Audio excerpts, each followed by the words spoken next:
दोस्तों, राहुल गांधी के सीधे सवालों की चोट अब बीजेपी पर बहुत गहरी पड़ती हुई दिखाई दे रही है। राहुल गांधी ने प्रधानमंत्री नरेंद्र मोदी से एक बार फिर अडानी को लेकर सवाल किया है और इसका जवाब देने की जगह बीजेपी अब पुराने घिसे पिटे आरोप लगाने में जुट गई है। आपको बता दूं कि आज राहुल गांधी तेलंगाना दौरे पर जाने वाले थे और उससे पहले सीडब्ल्यूसी की बैठक थी, सीईसी की बैठक, माफी चाहता हूं, कांग्रेस इलेक्शन कमेटी जो है उसकी बैठक थी, चुनाव समिति की बैठक थी, जिसमें खासकर जो 5 राज्यों के चुनाव होने उस पर उसके कैंडिडेट्स की घोषणा के लिए और कौन से उम्मीदवार उतारे जाएं, इस पर बैठक चल रही थी। लेकिन उस बैठक को छोड़कर राहुल गांधी सीधे प्रेस कॉन्फ्रेंस आए। तेलंगाना पहुंचने से पहले भी कह सकते हैं कि राहुल गांधी दिल्ली में एक प्रेस कॉन्फ्रेंस की राहुल गांधी ने, क्योंकि 3:30 बजे राहुल गांधी को तेलंगाना के लिए निकलना था।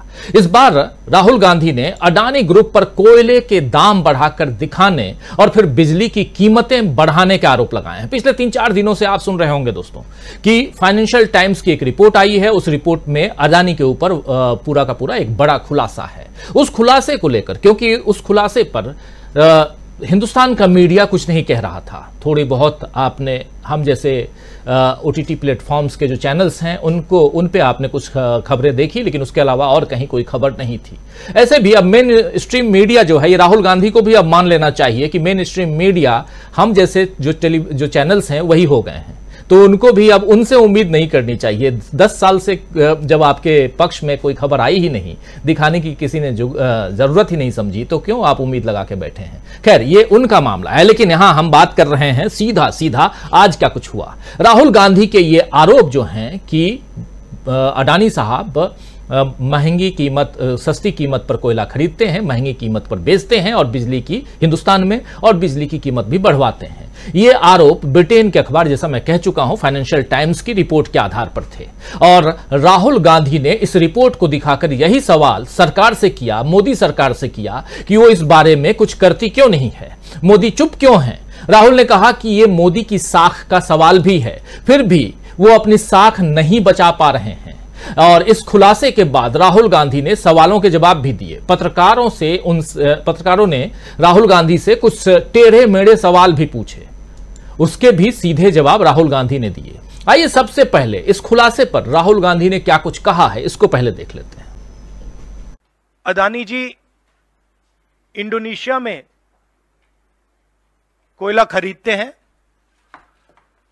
और जब तक वो कोयला हिंदुस्तान पहुंचता है उसका रेट बदल जाता है, डबल हो जाता है। ऐसे तकरीबन 12,000 करोड़ रुपए अडानी जी ने हिंदुस्तान की जनता के पॉकेट से निकाला है। कैसे? कोल प्राइस को गलत अडानी जी हैं। तो साफ सीधा आरोप, लेकिन ये आरोप राहुल गांधी कह रहे हैं कि मैं पर्सनली नहीं लगा रहा हूं, ये आरोप फाइनेंशियल टाइम्स की रिपोर्ट के आधार पर राहुल गांधी लगा रहे हैं। राहुल गांधी ने आज न केवल सरकार पर बल्कि मीडिया पर भी सवाल उठाए कि यहां का मीडिया इस बढ़ी हुई बिजली की कीमत के बारे में कुछ क्यों नहीं बोलता है, कुछ क्यों नहीं दिखाता है, जबकि ये गरीबों का सवाल है।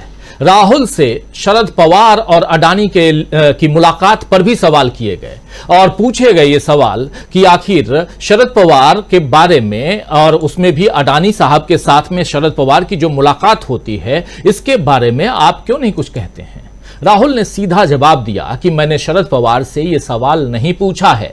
शरद पवार देश के प्रधानमंत्री नहीं हैं, शरद पवार अडानी को बचा नहीं रहे हैं, पीएम मोदी बचा रहे हैं, इसीलिए मैंने ये सवाल मोदी जी से पूछा है, न कि शरद पवार से। अगर शरद पवार प्रधानमंत्री की कुर्सी पर बैठे होते और अडानी को बचा रहे होते तो मैं ये सवाल शरद पवार से पूछ रहा होता। आइए सुन लेते हैं। Sharad Pawar is not the prime minister of India. Sharad Pawar is not protecting Mr. Adani. Mr. Modi is, and that is why I asked Mr. Modi this question and not Mr. Sharad Pawar. If Mr. Sharad Pawar was sitting as Prime Minister of India and he was protecting the Mr. Adani, then I would be asking Mr. Sharad Pawar that question. तो ऐसे सवाल बहुत पूछे जाते हैं जब Rahul Gandhi press conference करते हैं, और आप सब जानते ही हैं कि वहां कौन लोग होते हैं प्रेस कॉन्फ्रेंस में, कौन से पत्रकार होते हैं जो ऐसे सवाल करते हैं। ये मेन मुद्दे से भटकाने की कोशिश होती है। हम भी पत्रकार हैं, हम जानते हैं बहुत अच्छी तरह से कि कैसे मूल मुद्दे से आपको भटकाकर कहीं और ले जाया जाए। सवाल यहां अडानी और मोदी के रिश्ते पे है। सवाल यहां राहुल गांधी कर रहे हैं कि 20,000 करोड़ किसका है। इस बारे में तो पहले से बात मैं पूछ ही रहा हूं, लेकिन ये 12,000 करोड़ का एक और घोटाला सामने आया है और इस घोटाले को अडानी के मामले में इसका खुलासा फाइनेंशियल टाइम्स जो ब्रिटिश अखबार है उसने किया है। तो इस पर सवाल मोदी जी से पूछा जाना चाहिए, सवाल चाहे शरद पवार से या किसी और से नहीं पूछा जाना चाहिए। खैर, पत्रकार हैं, पूछने का, सवाल पूछने का हक है उनको। ऐसे ही सत्ता में आने पर क्या राहुल गांधी अडानी मामले की जांच करेंगे, यह सवाल भी पूछा गया और इस सवाल पर राहुल गांधी ने तुरंत कहा कि बिल्कुल करेंगे, क्योंकि यह देश की जनता के पैसे का सवाल है। ये सुन लेते हैं। जांच करवाएंगे अडानी का? बिल्कुल करवाएंगे, क्यों नहीं करवाएंगे, बिल्कुल करवाएंगे। ये देखिए, ये अडानी जी की बात नहीं है, ये 32,000 करोड़ रुपए हिंदुस्तान की जनता से चोरी किया गया है। इशू वो है, और कोई भी 32,000 करोड़ रुपए चोरी करेगा उसकी इंक्वायरी होगी, क्यों नहीं होगी। देश की जनता का पैसा है, 32,000 करोड़ रुपए देश की जनता का चोरी किया गया है और कोई भी ऐसा काम करेगा तो उसकी जांच क्यों नहीं होनी चाहिए। जरूर जांच करवाएंगे, हमारी सरकार आएगी तो। ये कह रहे हैं राहुल गांधी। राहुल के सीधे सवालों के साथ साथ सीधे जवाब देने का यह तरीका बीजेपी को काफी परेशान कर सकता है दोस्तों, क्योंकि बीजेपी ने अब तक कांग्रेस और राहुल गांधी दोनों को कमजोर समझकर उन पर कई प्रहार किए थे 9-10 सालों में, आपने देखा। लेकिन अब राहुल गांधी बता रहे हैं कि वो किसी भी तरह चुप नहीं रहने वाले हैं। चुनावों से पहले अडानी मामले पर राहुल गांधी का यह बड़ा हमला बीजेपी को और कमजोर कर सकता है, क्योंकि 5 चुनावी राज्यों में बीजेपी पहले ही कमजोर दिख रही है। वैसे बीजेपी ने पलटवार करने की कोशिश की और भाजपा प्रवक्ता गौरव भाटिया, नाम तो सुना होगा आप लोगों ने, गौरव भाटिया ने प्रेस कॉन्फ्रेंस कर कहा है कि राहुल गांधी और सोनिया गांधी दोनों भ्रष्टाचार के मामले में जमानत पर हैं। गौरव भाटिया ने कहा है कि मैं राहुल गांधी के नेशनल हेराल्ड घोटाले और रॉबर्ट वाड्रा के भ्रष्टाचार पर नहीं बोलूंगा। भ्रष्टाचार कांग्रेस के डीएनए में है, यानी बीजेपी के पास अपने बचाव में बोलने के लिए कुछ नहीं है, तो घिसी पिटी बातों को लेकर बैठ गई है। सवाल यहां क्या हो रहा है? सवाल हो रहा है अडानी ने 12,000 करोड़ रुपए का एक नया घोटाला कर दिया। ये तो सवाल पूछे जा रहे हैं। इन सवालों का जवाब देने की जगह आप ये बता रहे हैं कि कौन जमानत पे है। मां बेटे दोनों जमानत पर हैं, यानी राहुल गांधी और सोनिया गांधी। ये मां बेटे जो है उनका ही बीजेपी का कथन है, वही मैं यहां सामने रख रहा हूं। तो पिछले 9.5 सालों में बीजेपी गांधी परिवार पर भ्रष्टाचार का कोई आरोप अभी तक साबित नहीं कर सकी है और अब भी वो कुछ नहीं कर पा रही है। तो यहां कुछ न कुछ कहने, खुद के बचाव के लिए कुछ तो करना पड़ेगा। खैर, इधर तेलंगाना में तो मोदी सेल्फ गोल कर ही चुके हैं। आप सबने देखा जब उन्होंने कह दिया था कि केसीआर यानी के चंद्रशेखर राव जो तेलंगाना के मुख्यमंत्री हैं, बीआरएस के नेता हैं, उन्होंने एनडीए का हिस्सा बनने की बात कही थी और हमने यानी मोदी जी ने मना कर दिया था। दरअसल मोदी ने राहुल की बात को ही सही बता दिया था कि बीआरएस बीजेपी की बी टीम है। अब आज केसीआर की बेटी के कविता ने राहुल और प्रियंका गांधी की तेलंगाना यात्रा पर कहा है कि मैं राहुल गांधी को इलेक्शन गांधी कहना चाहूंगी, क्योंकि वे केवल चुनाव के दौरान ही राज्यों का दौरा करते हैं। लेकिन कांग्रेस ने भी इसका जवाब दे दिया है कि तेलंगाना का गठन सोनिया गांधी की पहल पर ही हुआ है, इसीलिए इलेक्शन गांधी जैसे आरोप बेबुनियाद हैं। आपको बता दो दोस्तों कि मिजोरम के 2 दिन के दौरे के बाद अब राहुल गांधी 3 दिन तक तेलंगाना में रहने वाले हैं। इस वक्त जब हम ये कार्यक्रम कर रहे हैं, न्यूज पॉइंट आप देख रहे हैं, तो राहुल गांधी और प्रियंका गांधी मुलुगु में रोड शो कर रहे थे और उसके ठीक बाद अभी अगर मैं चाहूंगा कि हमारे साथी प्रोडक्शन के साथी दिखा पाए, सीधा चलते हैं हम। राहुल गांधी इस वक्त भाषण दे रहे हैं, जरा भाषण के एक अंश को दिखाते हैं, छोटा सा भाषण, फिर आगे बढ़ेंगे हम। जरा सीधा लाइव ले चलिए 15,000 రూపాయలు సంవత్సరానికి ధాన్యానికి అదనంగా బోనస్ గా క్వింటాల్కి 500 రూపాయలు ఇచ్చేటువంటి గ్యారంటీస్ ని ప్రకటించిన ఈ కాంగ్రెస్ ప్రభుత్వ కార్యక్రమాల్ని ప్రజలందరికీ తీసుకొని వెళ్ళవలసిందిగా మీ అందరికీ సవినయంగా మనవి చేస్తూ సెలవు తీసుకున్నాను. జై హింద్, జై కాంగ్రెస్. గౌరవ పిసిసి అధ్యక్షులు శ్రీ రేవంత్ రెడ్డి గారిని మాట్లాడవలసిందిగా విజ్ఞప్తి చేస్తా ఉన్నాను. तो इस वक्त राहुल गांधी का भाषण खत्म हो चुका है और बाकी लोग जो हैं भाषण दे रहे हैं। राहुल गांधी के भाषण से पहले प्रियंका गांधी ने भी भाषण दिया। थोड़ी देर बाद उस अंश को आप लोगों के सामने पेश करेंगे हम। तो राहुल और प्रियंका मुलुगु में यहां एक रोड शो के बाद एक रैली को संबोधित करते हुए, और आज रात भोपालपल्ली में राहुल गांधी रुकेंगे। कल 19 तारीख को यानी 19 अक्टूबर को राहुल गांधी सरकारी खनन कंपनी सिंगरेली कोलियरीज के कार्यकर्ताओं से मिलेंगे। कोयला का वहां और कोयले की बात आज कर रहे थे राहुल गांधी। कोयला चोरी का आरोप लगा हुआ है अडानी के ऊपर, और पेद्दापल्ली और करीमनगर में भी राहुल गांधी की मीटिंग होगी, उसमें भी वो शामिल होंगे। 20 तारीख यानी परसों राहुल गांधी को जगतियाल में किसानों की एक रैली के अलावा आरमूर और निजामाबाद में पार्टी के कार्यक्रमों में शामिल होना है। 3 दिनों में राहुल गांधी जिन विधानसभा क्षेत्रों को कवर करेंगे वहां तो कांग्रेस का असर बढ़ेगा ही, यह साफ दिखाई दे रहा है। और ये 3 दिनों में 8 लोकसभा क्षेत्र, 8 लोकसभा को कवर करने वाले हैं राहुल गांधी। और एक लोकसभा में कम से कम गिरी से गिरी हालत में 5 से 8 विधानसभा आते हैं। तो आप समझ सकते हैं कि कितना बड़ा एरिया राहुल गांधी अपने इन 3 दिनों में कवर करने वाले हैं, और लोगों से मिलने वाले हैं, बेरोजगार युवाओं से मिलने वाले हैं, किसानों से मिलने वाले हैं, हल्दी के किसानों से भी मिलने वाले हैं, और शुगर केन के किसानों से भी यानी गन्ना किसानों से भी मिलने वाले हैं राहुल गांधी। राहुल गांधी वहां कोयलरीज के लोगों से भी मिलने वाले हैं। ये तमाम बातें यहां, और इसी कारण शायद के कविता ज्यादा परेशान हैं, और उधर प्रधानमंत्री नरेंद्र मोदी ने जो बात कही है वो सब आप लोगों ने सुन ही लिया है।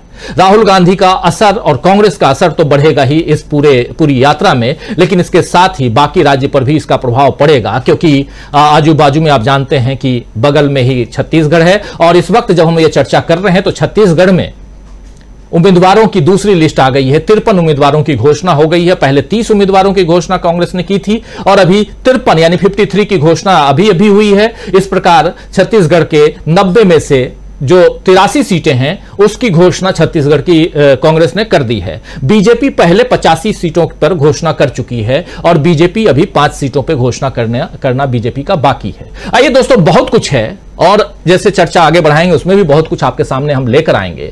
इस न्यूज पॉइंट में चर्चा करेंगे कि क्या राहुल गांधी और कांग्रेस के चौतरफा वार से बच पाएगी बीजेपी? क्या चुनावों के पहले मोदी से सवाल करके राहुल ने हासिल कर ली है बढ़त, यानी कि कांग्रेस यहां बढ़त पे है? बहुत सारे सवाल, और फिर से यहां अडानी का मसला क्या मायने रखता है? क्या गुल खिलाएगा अडानी का मामला आने वाले चुनाव में? पिछले चुनाव में भी अडानी का मामला सामने आया था, और इस वक्त जब चुनाव की बात हो रही है तो बार बार हर जगह राहुल गांधी कर्नाटक का जिक्र भी कर रहे हैं।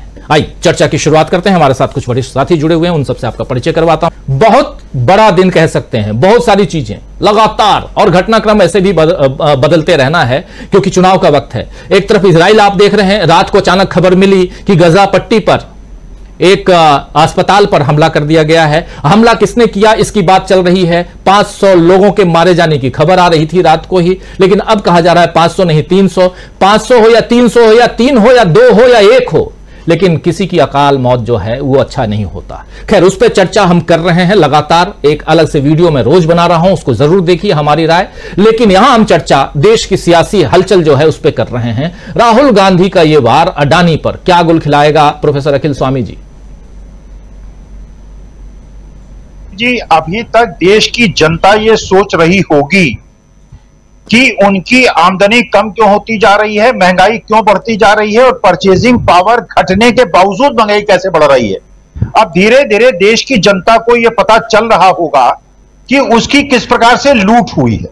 देखिए, जितने भी देश पे रेगुलेटर्स बनाए गए, चाहे वो डिपार्टमेंट ऑफ कंपनी अफेयर्स हो, चाहे स्टॉक एक्सचेंजेस हो, आरओसी हो, सेबी हो, जितनी भी संस्थाएं बनाई गई वो ये बनाई गई कि जो छोटे निवेशक हैं उनकी हितों की रक्षा करने के लिए ये संस्थाएं बनाई गई। आपने देखा पिछले 4-5 साल के अंदर ईडी ने जिन लोगों पे रेड किया, कहीं 50 करोड़ का मसला, कहीं 25 करोड़ का मसला, कोई आरोप लगा दिया। एक जो एक्यूज्ड पुलिस कमिश्नर थे उन्होंने आरोप लगा दिया होम मिनिस्टर महाराष्ट्र के ऊपर, 1.5-2 साल वो जेल में रहे।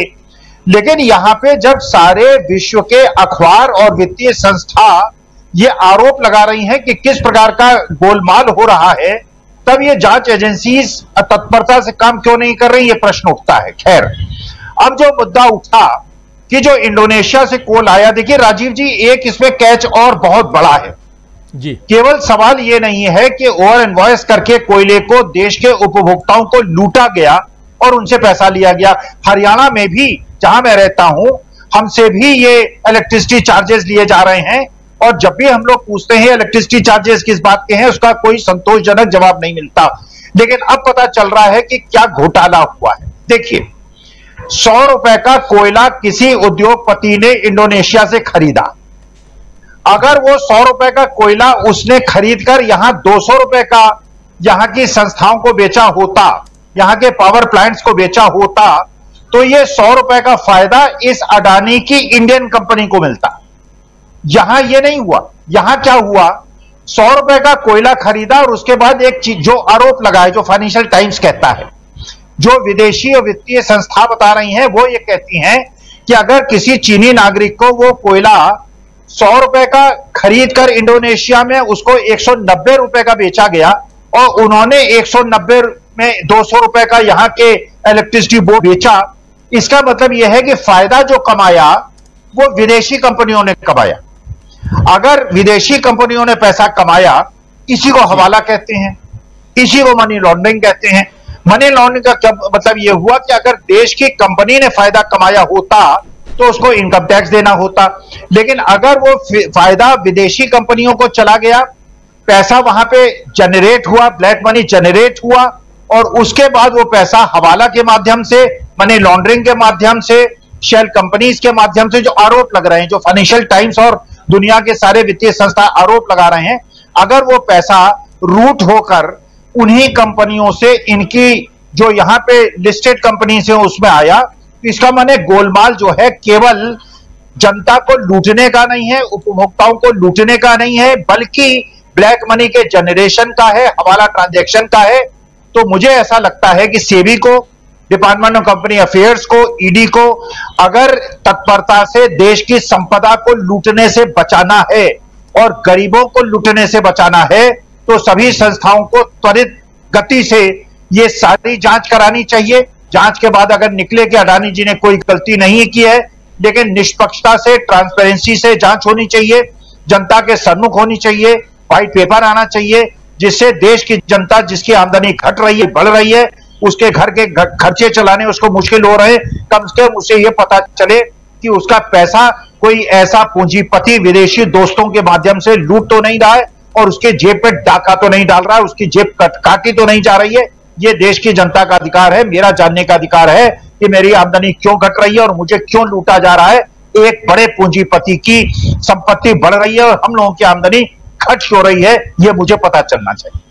बिल्कुल सही बात है, बिल्कुल ये बात पता चलनी चाहिए। और साथ साथ ये भी जो राहुल गांधी कह रहे हैं, या फाइनेंशियल टाइम्स कह रहा है कि 12,000 करोड़ रुपए का ये घोटाला है, और राहुल गांधी 20,000 प्लस 12,000 करके 32,000 करोड़ रुपए जोड़ करके बता रहे हैं। तो ये 32,000 करोड़ रुपए का घोटाला हुआ कैसे, इसकी जांच होनी चाहिए, यही बात यहां पूछी भी जा रही है। जरा प्रशांत टंडन जी आपसे भी समझूं कि क्या कुछ आप देख रहे हैं, और इस मसले का अगर राजनीतिकरण किया जाए, अगर चुनाव के हिसाब से देखा जाए, तो क्या यहां पर कांग्रेस का जो चौतरफा वार है उसमें से एक वार यह भी है अदानी का मामला। बने रहिए, परिचर्चा अभी जारी है। वीडियो को लाइक और शेयर कर दीजिए और चैनल को सब्सक्राइब कर लीजिए। आइए आगे सुनते हैं इस परिचर्चा। देखिए, 20,000 करोड़ की तो राहुल गांधी पहले ही बात कर रहे थे। ये 12,000 करोड़ का मामला है, और स्वामी जी ने बहुत अच्छे ढंग से एक्सप्लेन कर दिया है कि वो मामला इंडोनेशिया से चलता है जहाज में, और 30 शिपमेंट को इन लोगों ने ट्रैक किया है, फाइनेंशियल टाइम्स ने, और उनका शिप का वेट, उनकी जियो लोकेशन, इनवॉइस, सब कुछ ट्रैक किया है। सवाल यह है कि भारतीय जांच एजेंसियां इस पर कब निगाह डालेंगी।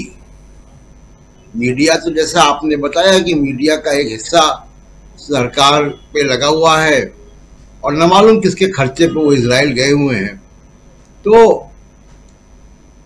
वो लौट आएंगे जल्द ही।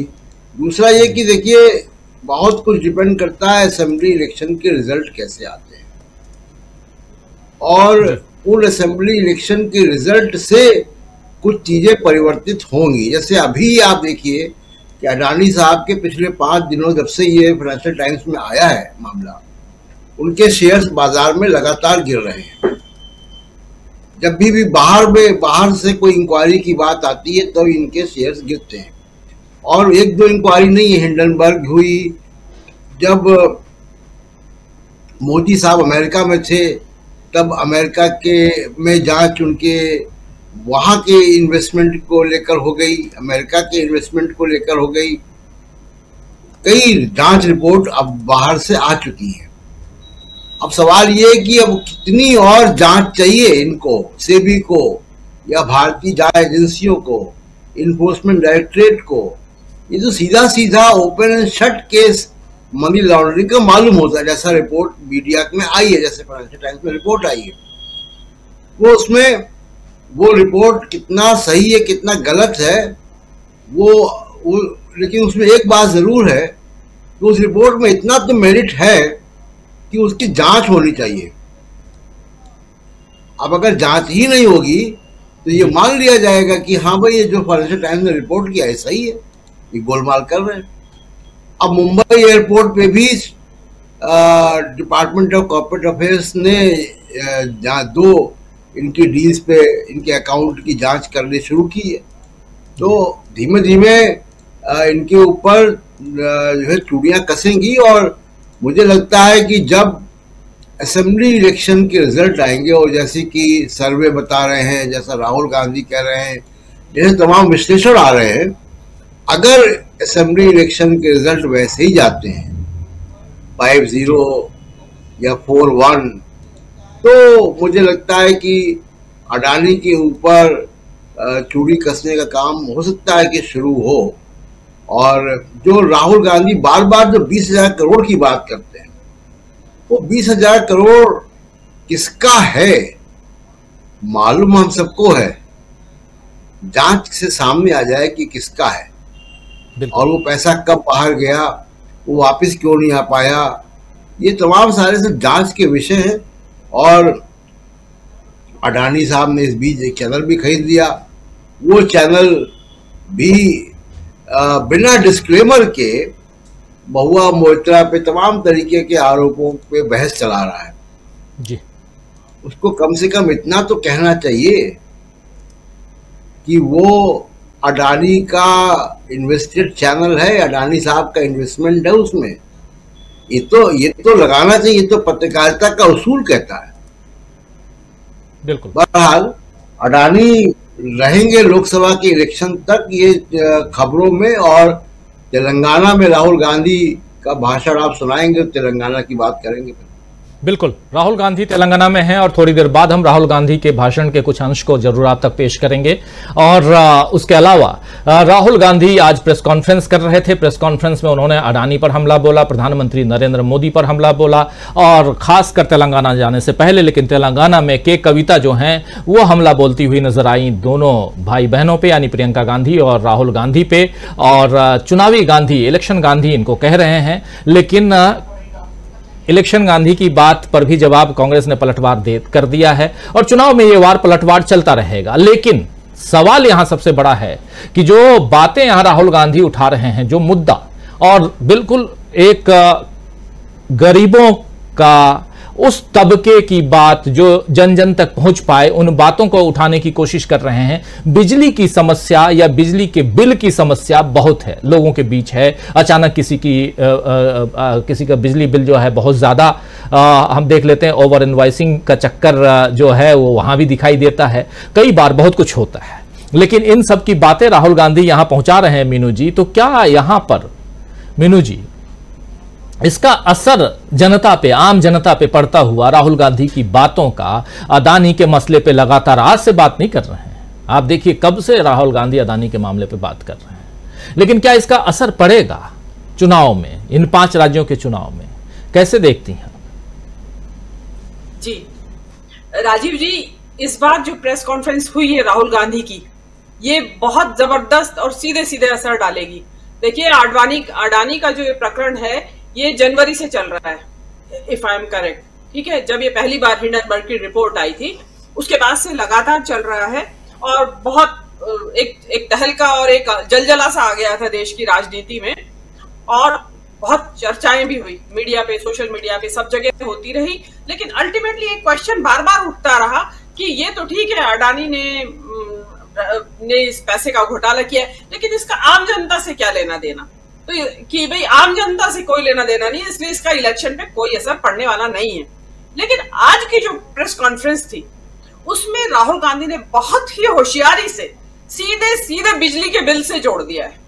ये जो नया घोटाला सामने आया है, मतलब नया वो तो 8-10 दिन पुराना गया है, लेकिन इसमें जो जोड़ा है साथ के साथ, उससे पब्लिक को सीधा लग रहा है। जैसे अभी स्वामी जी ने भी बोला, स्वामी जी तो बहुत ही जो एक क्लास अलग है इंटेलेक्चुअल्स की, लेकिन अगर स्वामी जी जैसे व्यक्ति ने भी सीधे जोड़ दिया तो आप आम आदमी को सोचिए कि वो कितना सीधे सीधे जोड़ रहा होगा कि अरे भाई ये तो अडानी की वजह से बिल बढ़ रहा है हमारा, या अचानक से कैसे ये 4-5 गुना बिल होने लगा। तो ये एक बहुत बड़ा, इसको अब जो राहुल गांधी ने जो ये क्यों दिया है, अपने नेताओं को ये क्यों दिया है और जो हमारे जैसे लोगों को दिया है, तो हमें इसे पकड़ के इसका प्रचार करना चाहिए। अभी 5 जो राज्यसभा के चुनाव है, राज्य विधानसभाओं के चुनाव है, यहाँ पे ये पांचों राज्यसभा चुनावों में इस मुद्दे को जोर शोर से इसी बिजली बिल से अटका के जोड़िए। आप 20,000 करोड़ को भूल जाइए, पहले आप सीधे ये कहिए कि बिजली का बिल आपका इसलिए इन्फ्लेटेड है। और आप ये देखिए इस बिजली बिल का असर कितना है इस देश के आम मतदाता के ऊपर। आप देखिए कि कांग्रेस ने कर्नाटक में भी बिजली बिल की माफी में यूनिट्स के हिसाब से माफी दी, हिमाचल में भी दी, और अदर स्टेट्स में, इन 5 जो अपकमिंग स्टेट्स है असेंबली वाले, उसमें भी बिजली बिल की माफी दे रहे हैं। इट मींस बिजली का बिल जो है वो एक आम जन की लाइफ में बहुत ज्यादा मैटर करता है। तो देखिए इसमें जो मध्यम वर्ग है, निम्न मध्यम वर्ग है, उच्च मध्यम वर्ग है, सभी इस्तेमाल करते हैं बिजली। और अगर आपका इस तरीके से इन्फ्लेटेड बिल आ रहा है बिकॉज ऑफ किस कारण से, कि अडानी जी जो सस्ता आ सकता था कोयला, उसको पता नहीं कितना गुनी कीमत पे खरीद के और हम लोगों का बेवकूफ बना रहे हैं। जो राहुल गांधी ने बड़ी खूबसूरत बात, बहुत जबरदस्त बात कही, प्रभावकारी। उसने कहा कि आपके बिल में जो भी बिल आता है उसका पैसा सीधा इसमें से इतना अडानी की जेब में जाता है। मतलब सरकार को उतना नहीं मिलता जितना कि अडानी उससे माला माल हो रहा है। और दूसरी बात इसमें एक और कही जो पिछली बार में कमी रह गई थी, इस बार राहुल गांधी ने एक सवाल के जवाब में कहा कि हाँ, हम सत्ता में आए तो हम जांच कराएंगे। पिछली बार ये सवाल पूछा जा रहा था कि भाई आप ये तो बताइए आप क्या करेंगे अगर सत्ता में आए अडानी का। तो इस बार राहुल गांधी ने कहा कि जांच कराएंगे। तो जनता को अब इस पे विश्वास पैदा हो रहा है। ये जो 2 पॉइंट्स हैं, ये इतने जबरदस्त पॉइंट्स हैं कि ये इसको जनता को सीधा क्लिक करेगा एकदम। इसको अब ये जरूरत है कि जो नीचे की लीडरशिप है वो इसको लेके जाए।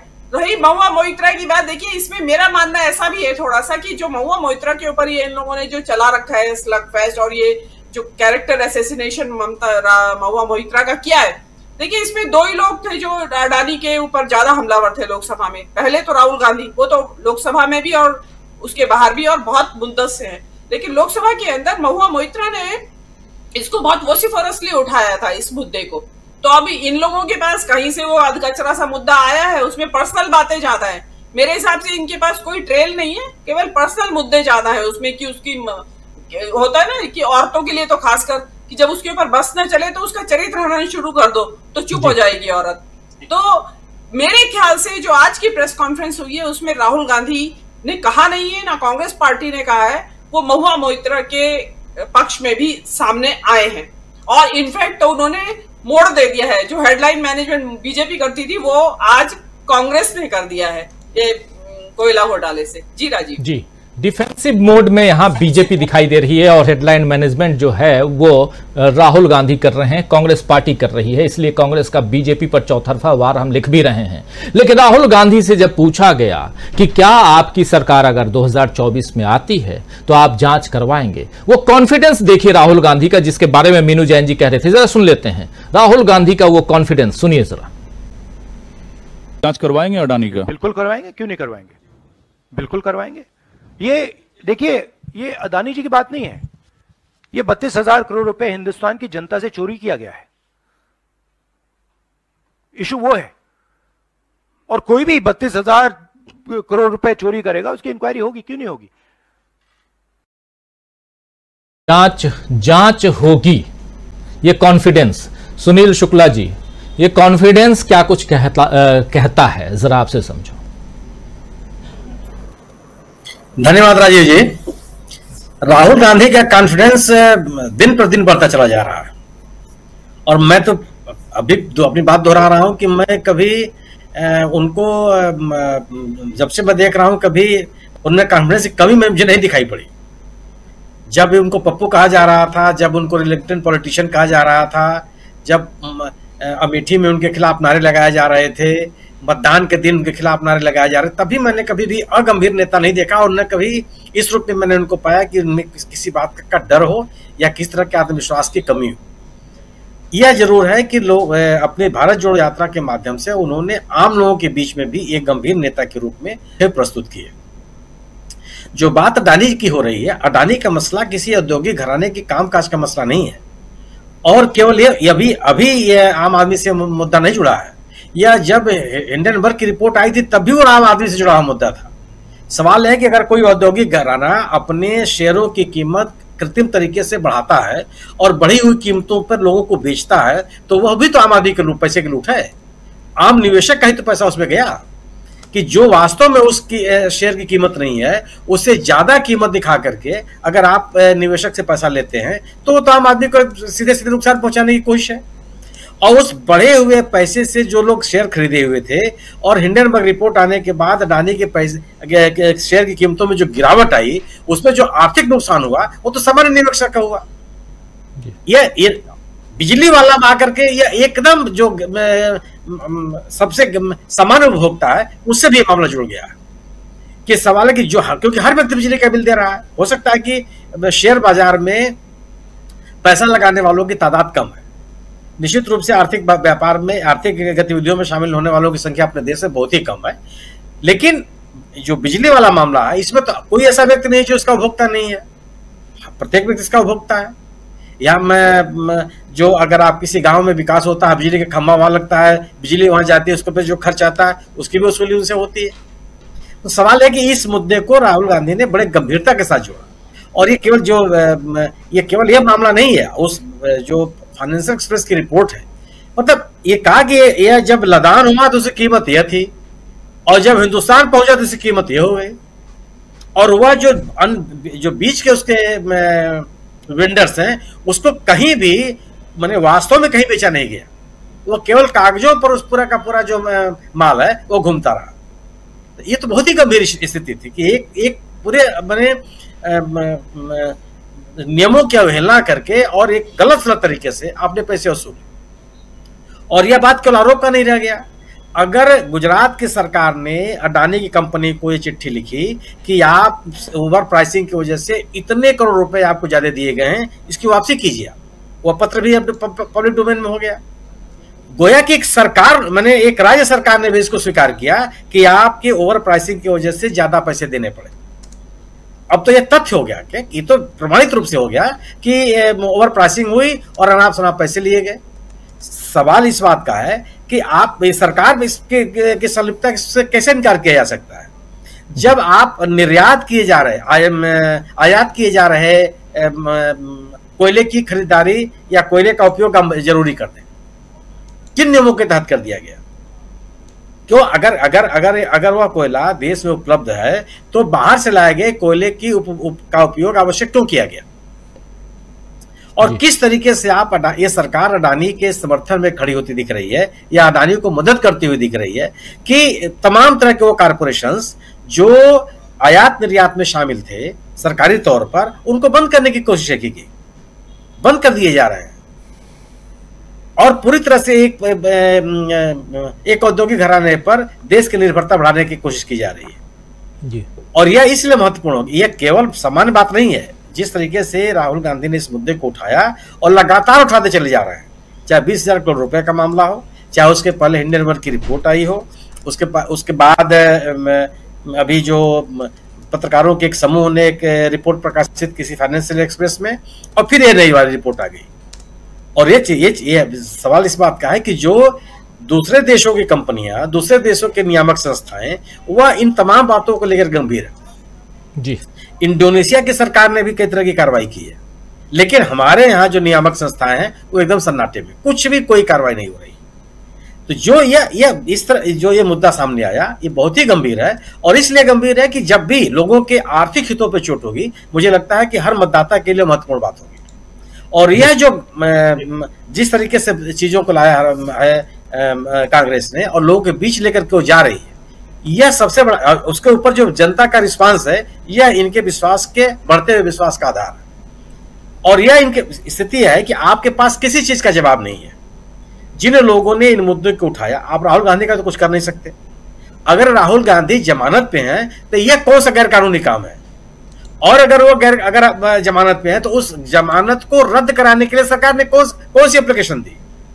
कब वो न्यायालय में जाकर उन्होंने कहा कि साहब इनकी जमानत रद्द की जानी चाहिए, ये गैर कानूनी है या बिना आधार के है, या जिन शर्तों पर इनको जमानत दी गई है उन शर्तों का पालन नहीं कर रहे हैं? कब आपने कहा?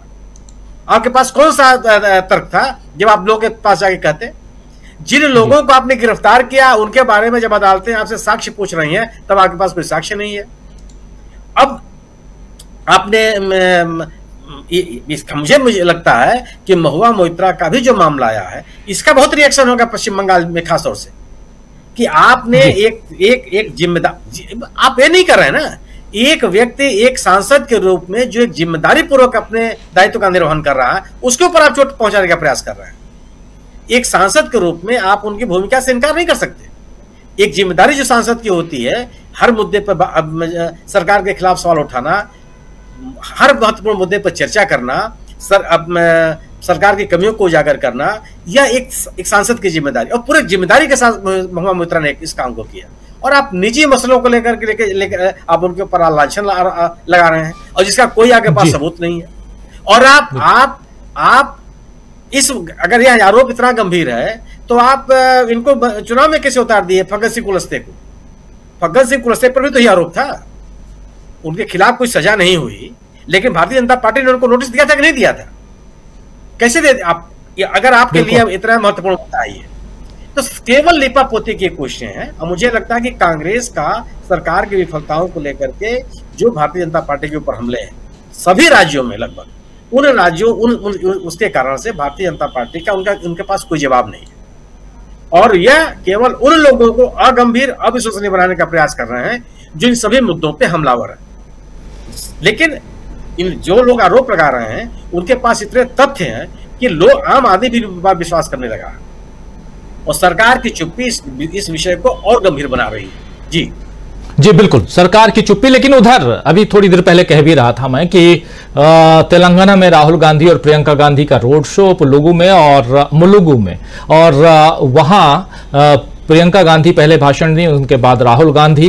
प्रियंका गांधी ने क्या कुछ कहा था जरा एक बार सुन लेते हैं, और फिर उसके बाद सीधा आते हैं संजय जी आपके पास, आपसे भी कुछ विचार साझा करेंगे। लेकिन उससे पहले प्रियंका गांधी को सुनिए।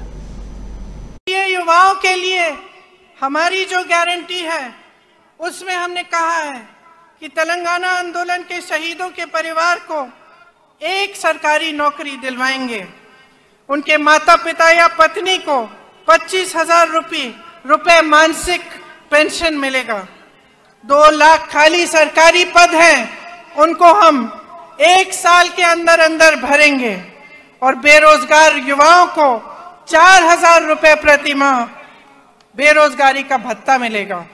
जो लोग गल्फ के देशों में काम करने के लिए जाएंगे उनके लिए एक स्पेशल गल्फ सेल बनाया जाएगा। तो संजय जी, यहां जन कल्याणकारी योजनाओं का पिटारा खोलते हुए प्रियंका गांधी, और आजकल आप देखिए चाहे वो कर्नाटक हो जहां जिसका रिजल्ट ऑलरेडी कांग्रेस के पक्ष में आया, और उसके बाद हर जगह गारंटियों की बात हो रही है। 6 गारंटी मध्य प्रदेश में, इतनी सारी गारंटियां आज यहां पर सामने रखते हुए प्रियंका गांधी, तो ये जो गारंटियां हैं और उसमें गल्फ सेल से लेकर के और जो तेलंगाना आंदोलन में जो शहीद हुए उनके परिवारों से को याद करते हुए तमाम बातें यहां रखती हुई प्रियंका गांधी। और चुनाव है, सबसे आखिर में तेलंगाना का चुनाव है, लेकिन लोग ये कह रहे हैं कि अभी आपको छत्तीसगढ़ में होना चाहिए था, आपको मध्य प्रदेश में होना चाहिए था, आप तो मिजोरम और तेलंगाना घूम रहे हैं साहब। क्या मायने निकाला जाए इसका? राहुल गांधी की अपनी तैयारी है और वो ठीक चल रहा है। और जब मीडिया में कवरेज होना ही नहीं है और जहां होना है वहां मणिपुर में जो बात कही जाएगी वो भी फैल जाएगी और दिल्ली में कहें या भोपाल में कहें वो भी फैल जाएगी। तो मुझे लगता नहीं है कि उससे कुछ फर्क पड़ता है और ये राहुल गांधी समझते हैं या कांग्रेस पार्टी समझती है। तब अगर ये होता कि दिल्ली में बोलेंगे तो कुछ लोग छाप देंगे और कुछ लोग नहीं छापेंगे, तब उसका मतलब था जब किसी को छापना ही नहीं है और जिसको छापना है वो उसको छापना ही है, तो इससे कुछ फर्क नहीं पड़ता है। इसलिए मुझे लगता है कि वो मायने नहीं रखता है। जहां तक कांग्रेस की तैयारियों की बात है, पहले नरेंद्र मोदी ने जो सब कहा था कि हम करेंगे उसकी जो सूची है और उसमें कुछ नहीं हुआ, उसके मुकाबले ये कहना कि हम भ्रष्टाचार खत्म करने की गारंटी देंगे और अडानी का मामला, तो एकदम परस्पर विरोध दिखाई देता है और वो बहुत ही हास्यास्पद है। ठीक है कि मीडिया में नहीं छप रहा है और मीडिया वाले नहीं बता रहे हैं, लेकिन जो जा रहा होगा आम जनता तक वो कम नहीं होगा, बहुत कुछ होगा। और बात साधारण नहीं है, सिर्फ मामला अडानी के भ्रष्टाचार का नहीं है, भ्रष्टाचार के आरोप को रोकने की कोशिशों का है। उसमें महुआ मोइत्रा पे आरोप लगाना, महुआ मोइत्रा बैंक कर रही है, इन्वेस्टमेंट बैंक कर रही है, वो सब जानती है, तो उनको रोकने, राहुल गांधी के लिए तो हो गया कि उनको सदस्यता खत्म हो गई वगैरह वगैरह सब कर दिया। महुआ मोइत्रा के लिए रोकना अब उन्हीं का नंबर था, संजय सिंह को आपने अंदर कर दिया। महुआ मोइत्रा को रोकना मुश्किल था क्योंकि उनके आरोप दमदार थे, कायदे से लगाए जा रहे थे और पक्के थे। तो महुआ मोइत्रा का नंबर इसलिए देर से आया और रोकना मुश्किल था। नंबर देर से आया इसलिए मैं कह रहा हूं, हालांकि उसमें कोई दम नहीं है। ये आरोप लगाना कि उन्होंने सवाल पूछने के लिए पैसे लिए का कोई मतलब नहीं है। जब आप सवाल का जवाब ही नहीं दे रहे हैं तो सवाल पूछने के लिए पैसे लिए का कोई मतलब नहीं। और ये तो किसी पर भी आरोप लगाया जा सकता है कि भाई आप सवाल पूछने के पैसे लेते हैं। जो जवाब ही नहीं दे रहा है वो जवाब नहीं देने के पैसे ले रहा है, वो भी तो वही है, उसी तरह का मामला है। तो महुआ मोइत्रा पे बने रहिए, परिचर्चा अभी जारी है। वीडियो को लाइक और शेयर कर दीजिए और चैनल को सब्सक्राइब कर लीजिए। आइए आगे सुनते हैं इस चर्चा। ये आरोप लगाना कि उन्होंने कहां से जानकारी मिल रही थी, ये भी एक कोशिश है कि आगे और आरोप ना लगे, आगे और आरोप ना लगे। तो सरकार की हताशा दिख रही है कि अडानी को बचाने के लिए, और सिर्फ अडानी को बचाने के लिए, अडानी को बचा ही नहीं रहे हैं, ये दूसरे बिजनेसमैन का रास्ता, ये नॉर्मल बिजनेस प्रैक्टिस था अभी तक। और मोदी जी यही कहते कि विदेश में पैसा लिया जाता है और वो काले धन के रूप में आ जाता है, शेल कंपनियों की तरह से इन्वेस्टमेंट होता है। ये सब मोदी जी ने 2014 के चुनाव के पहले सब कहा था, तो वो बाकी लोगों का बंद कर दिया। 3 लाख 4 लाख के करीब शेल कंपनियां बंद कराई वगैरह वगैरह, लेकिन अडानी के मामले में कुछ नहीं हुआ। तो अडानी को आप जिस ढंग से सपोर्ट कर रहे हैं वो दिखाई दे रहा है, समझ में आ रहा है, और जो उस पर सवाल उठा रहा है उसको आप रोकने के लिए जो कर रहे हैं वो भी दिखाई दे रहा है। तो ये इतना भी कम हो, अगर जनता से पहुंचेगा तो जनता ये समझ रही है कि सरकार असल में कर क्या रही है। और सरकार सिर्फ अडानी की कमाने की व्यवस्था नहीं कर रही है, सरकार ने माने इंडिया पोस्ट की कमाने की भी व्यवस्था की है। और इंडिया पोस्ट के लिए गंगा जल 120 रुपए का 250 ml मिल रहा है। 120 रुपए का 250 ml, आप समझिए कि कितना, पेट्रोल सबसे महंगा है और गंगा जल 120 रुपए, उसका कॉस्ट होने का कोई मतलब ही नहीं है। और उसमें पोस्टेज चार्ज अलग है, पोस्टेज चार्ज अलग है। और ये सब सरकार ने किया था, मुझे नहीं पता था। और जब अभी ये विवाद आया गंगा जल पे टैक्स लगाने वाला, तब मैंने देखा, और जैसे मीडिया उसको डिफेंड कर रहा है। पहले हिंदुस्तान टाइम्स ने खबर छापी, हिंदुस्तान टाइम्स में मैंने पढ़ा इसलिए मैं हिंदुस्तान टाइम्स का नाम ले रहा हूं, और किसी ने भी छापी होगी, कि ये जो बढ़ा है, जो जीएसटी लगा है वो गंगा जल पे नहीं लगा है, सिर्फ कुरियर चार्जेस पे लगा है। तो अगर 30 रुपया कुरियर चार्जेस था ही, तो गंगा जल के पैसे लेने का क्या मतलब है, वो भी 120 रुपया 250 ml का, और उस पे भी टैक्स लगा दिया गया। तो सरकार को टैक्स लगाना कितनी मजबूरी है, या सरकार टैक्स लगाकर महंगाई कितना बढ़ा रही है, वो इससे पता चल रहा है। और उसी में पता चला मुझे कि वो सब प्रसाद वगैरह के लिए भी ये व्यवस्था है।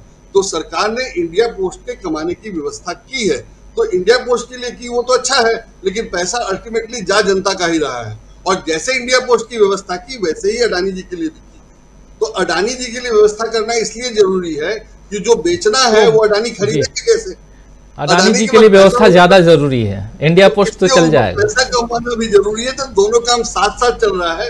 और चूंकि कोई विकल्प नहीं है और कोई दूसरा काम नहीं है, दोनों बात है, विकल्प नहीं है, कोई दूसरा काम नहीं है, और उससे शायद कितना पैसा आ जाए कि चुनाव लड़ने में काम आए, और वो जरूरी होगा। अगला चुनाव जीतेंगे नहीं जीतेंगे इसलिए जरूरी होगा, इसलिए सरकार सब खुल करके मजबूरी में खुल के कर रही है और खुलकर हो रहा है, और जाहिर है इसका फायदा कांग्रेस को है और कांग्रेस उसका फायदा उठा रही है। तो ये जी बिल्कुल जनता तक होगा। जी संजय जी, आता हूं थोड़ा सा रोक रहा हूं आपको। एक इंपॉर्टेंट पहलू पे आना चाहता हूं। आप सब भी इंपॉर्टेंट पहलू पे ही चर्चा कर रहे हैं, बता रहे हैं, अपनी बात रख रहे हैं। डॉक्टर दीपक पाचपोर जी चूंकि छत्तीसगढ़ में बैठे हुए हैं और बगल में तेलंगाना है, राहुल गांधी लोगों में आज प्रियंका गांधी के साथ रोड शो करके भाषण दे रहे थे, और यहां प्रियंका गांधी की एक बाइट आपने सुनी जहां गारंटीज की बात प्रियंका गांधी कर रहे हैं, और अब थोड़ी देर में राहुल गांधी की भी बात हम आप तक पहुंचाएंगे। लेकिन समझना चाहता हूं डॉक्टर दीपक पाचपोर जी कि इस जो रोड शो है, जो 3 दिन तेलंगाना में राहुल गांधी हैं, इसका क्या असर कुछ पड़ने जा रहा है छत्तीसगढ़ पे? चूंकि आप छत्तीसगढ़ में, इसलिए भी इसका कोई असर पड़ता हुआ आप देखते हैं क्या मध्य प्रदेश चुनाव पे भी? जरा बताइए।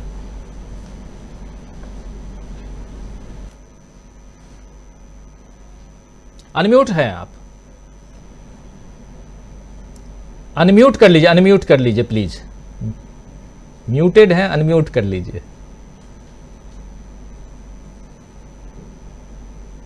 जी आवाज आ रही है मेरी? जी आ रही, बिल्कुल क्लियर।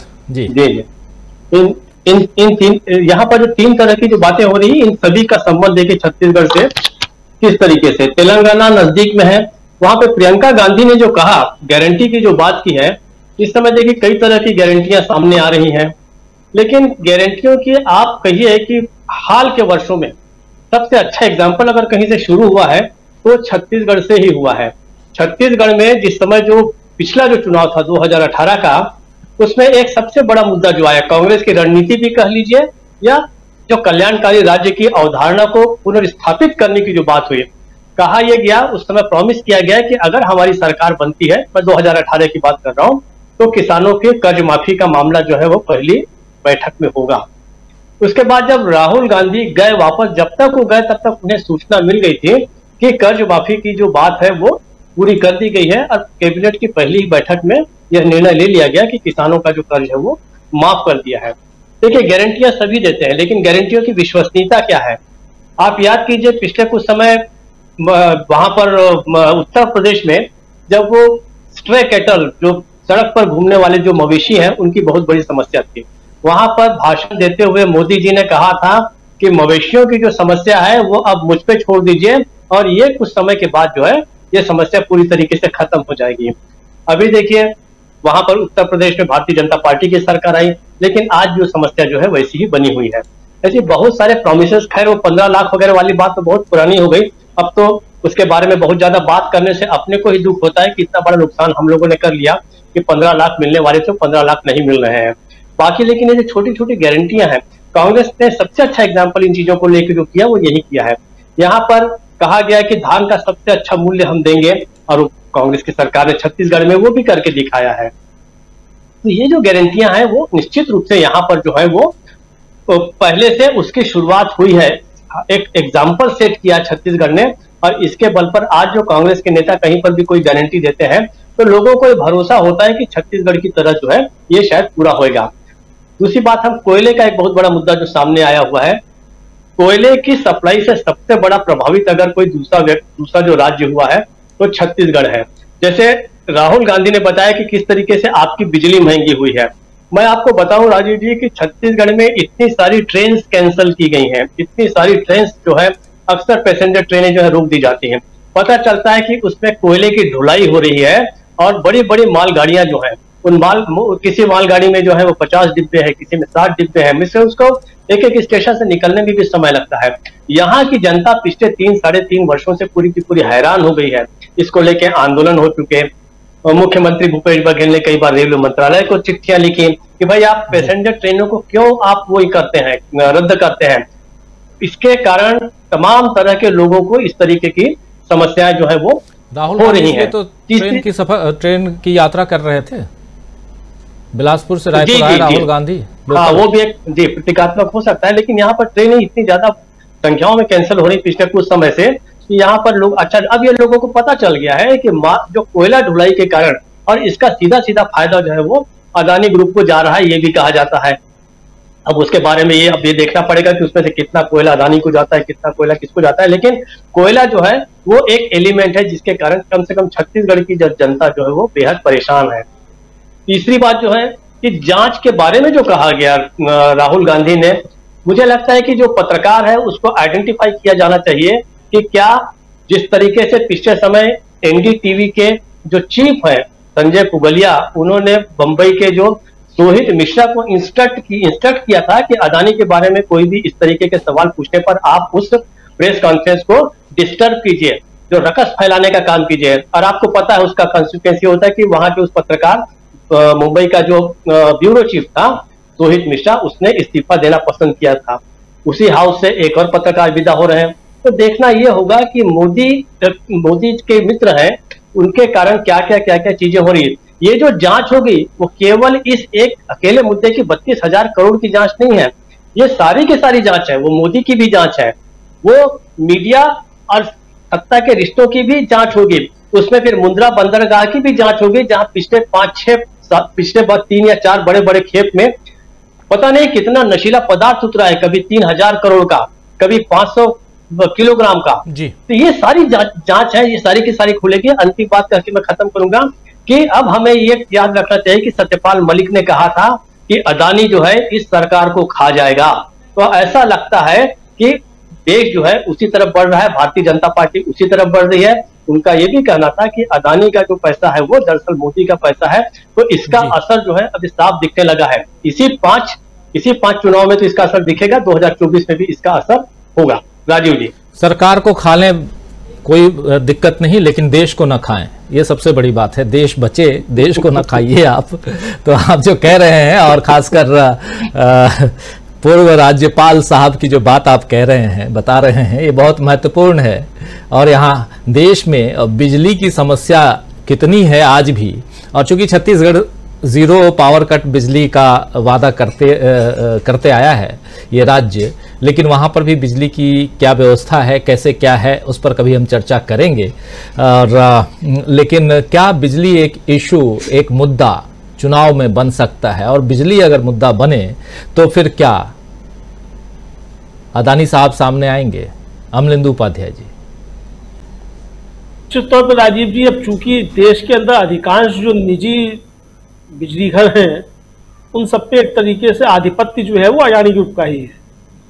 और तमाम राज्य सरकारों ने जो एग्रीमेंट्स किए हैं वो अडानी ग्रुप के साथ ही हैं। मध्य प्रदेश की भी पिछले दिनों खबरें आई थी कि वहाँ जो मध्य प्रदेश की सरकार ने अडानी ग्रुप के साथ जो समझौता किया है, उसका भी जो है कई वर्षों तक भुगतान जो है मध्य प्रदेश की जनता को करना पड़ेगा। अभी वक्त देख रहा था कि 2 दिन पहले खबर आई थी कि उत्तर प्रदेश में भी बिजली की दरें जो 30% बढ़ने जा रही है। तो जाहिर सी बात है कि एक तरफ हमारी सरकार जो है वो, हमारा कोयला मंत्रालय ये विज्ञप्ति जारी करता है कि देश के अंदर कोयला भंडार की कोई कमी नहीं है। जब देश के अंदर कोयला भंडार की कोई कमी नहीं है तो फिर बिजली के दाम क्यों बढ़ रहे हैं? बाहर से कोयला मंगाने की राज्यों के ऊपर जो है वो धौंस धमकी क्यों दी जाती है कि आपको 10% कोयला जो है वो विदेश से मंगाया हुआ खरीदना होगा? तो ये साफ इशारा करता है कि कहीं ना कहीं कुछ दाल में काला है, या पूरा दाल जो है वही काली है, चूंकि मामला कोयले का है। और राजीव जी, कहावत है कि कोयले की दलाली में हाथ जो है वो सबके काले होते हैं। मतलब कोयले की कोठरी में जो भी आता है, हाथ उसके सबके काले होते हैं, चाहे वो कोई भी हो। अब मैं ये नहीं कहता कि वो कौन गया कौन नहीं गया, लेकिन इस कोयले की कोठरी में जिसका भी हिस्सा है या इसके नजदीक जो भी है, उसके हाथ निश्चित तौर पर काले तो हैं। अब राहुल गांधी अगर साफ तौर पर नाम लेकर के कह रहे हैं कि किसके हाथ काले हैं, तो ये राहुल गांधी कह सकते हैं, उनके एक राजनेता है, उनके सबूतों के साथ बातें कर रहे हैं। जो अखबार छाप रहा है उसको लेकर के कि इसमें किसके हाथ काले हैं और कौन बचा रहा है, तो राहुल गांधी का ये इशारा मुझे लगता है बिल्कुल साफ तौर पे है। अब जहां तक ये है कि क्या ये मुद्दा इन राज्यों के चुनाव में भी जो है मुद्दा बन सकता है, अडानी का मुद्दा, मुझे लगता है निश्चित तौर पर बन सकता है। और शायद राहुल गांधी और कांग्रेस जो है इसकी तैयारी पहले से कर चुके हैं कि अडानी का मुद्दा भी इन चुनाव में बनना है, चूंकि जिन राज्यों में चुनाव होने जा रहे हैं वहां से भी अडानी का कुछ ना कुछ वास्ता जरूर है। तो अभी जो 2 या 3 दिन पहले जो कांग्रेस ने पोस्टर जारी किया था कि छत्तीसगढ़ को मैं कांग्रेस को वोट दें और अडानीगढ़ बनने, छत्तीसगढ़ को अडानीगढ़ बनने से बचाएं, यानी कि साफ साफ जो है अडानी का मसला इन राज्यों के चुनाव में भी बन चुका है और आगे तक कांग्रेस इसको लेकर के जाएगी। और आज राहुल गांधी ने जिस दृढ़ता के साथ कहा कि हाँ हम निश्चित तौर पे इसकी जांच कराएंगे, क्यों नहीं कराएंगे, तो ये साफ साफ इशारा करता है कि ये मामला दबने वाला नहीं है और ये मामला बहुत आगे तक जाएगा, चूंकि ये देश की अर्थव्यवस्था के साथ और देश की आबादी के साथ जो है उसका एक तरीके से जेब काटने का मसला जो है ये है। कुल मिलाकर के आप जो छोटे से छोटे उपभोक्ता की जेब से भी अगर 2 रुपया यूनिट भी अगर आप जो है वसूल रहे हैं, अतिरिक्त वसूल रहे हैं, तो ये कितना जाकर के बैठता है, ये एक बड़ा मसला है। मुझे लगता है ये गंभीर मसला ये निश्चित तौर पर जाकर के बनेगा और इसलिए कांग्रेस ने जिस तरीके से भारतीय जनता पार्टी के ऊपर चौतरफा वार किया है इस मसले को लेकर के, मुझे लगता है कि भारतीय जनता पार्टी को इसके पास इन सवालों के कोई जवाब नहीं है। इसलिए भारतीय जनता पार्टी का कोई बड़ा नेता सामने नहीं आ रहा है और छोटे छुटभैया प्रवक्ताओं को भेज करके जो है वो अल्ल बल्ल उनके मुंह से सब कहलवाया जा रहा है। राजीव जी लेकिन ये मुद्दा बनेगा जरूर, मुझे ऐसा लगता है जी ये मुद्दा बनेगा। बिजली का मुद्दा, अदानी का मुद्दा, जन सरोकार का मुद्दा, ये सारे मुद्दे बनेंगे। जरा आइए राहुल गांधी क्या कुछ कह रहे हैं। हम लोग में जब वो भाषण दे रहे थे तो पहले प्रियंका गांधी का आपने भाषण सुना, उसके बाद इस सभा को संबोधित कर रहे हैं राहुल गांधी, सुनिए जरा। आपके सामने आपके चीफ मिनिस्टर ने भी वायदे किए हैं। दलितों और आदिवासियों को उन्होंने जमीन देने का वायदा किया था। उन्होंने कहा था कि हर परिवार को वो 3 एकड़ जमीन देंगे। मैं आपसे पूछना चाहता हूं, चीफ मिनिस्टर ने क्या आपको जमीन दी? उन्होंने रोजगार का वायदा किया, क्या उन्होंने आपको रोजगार दिया?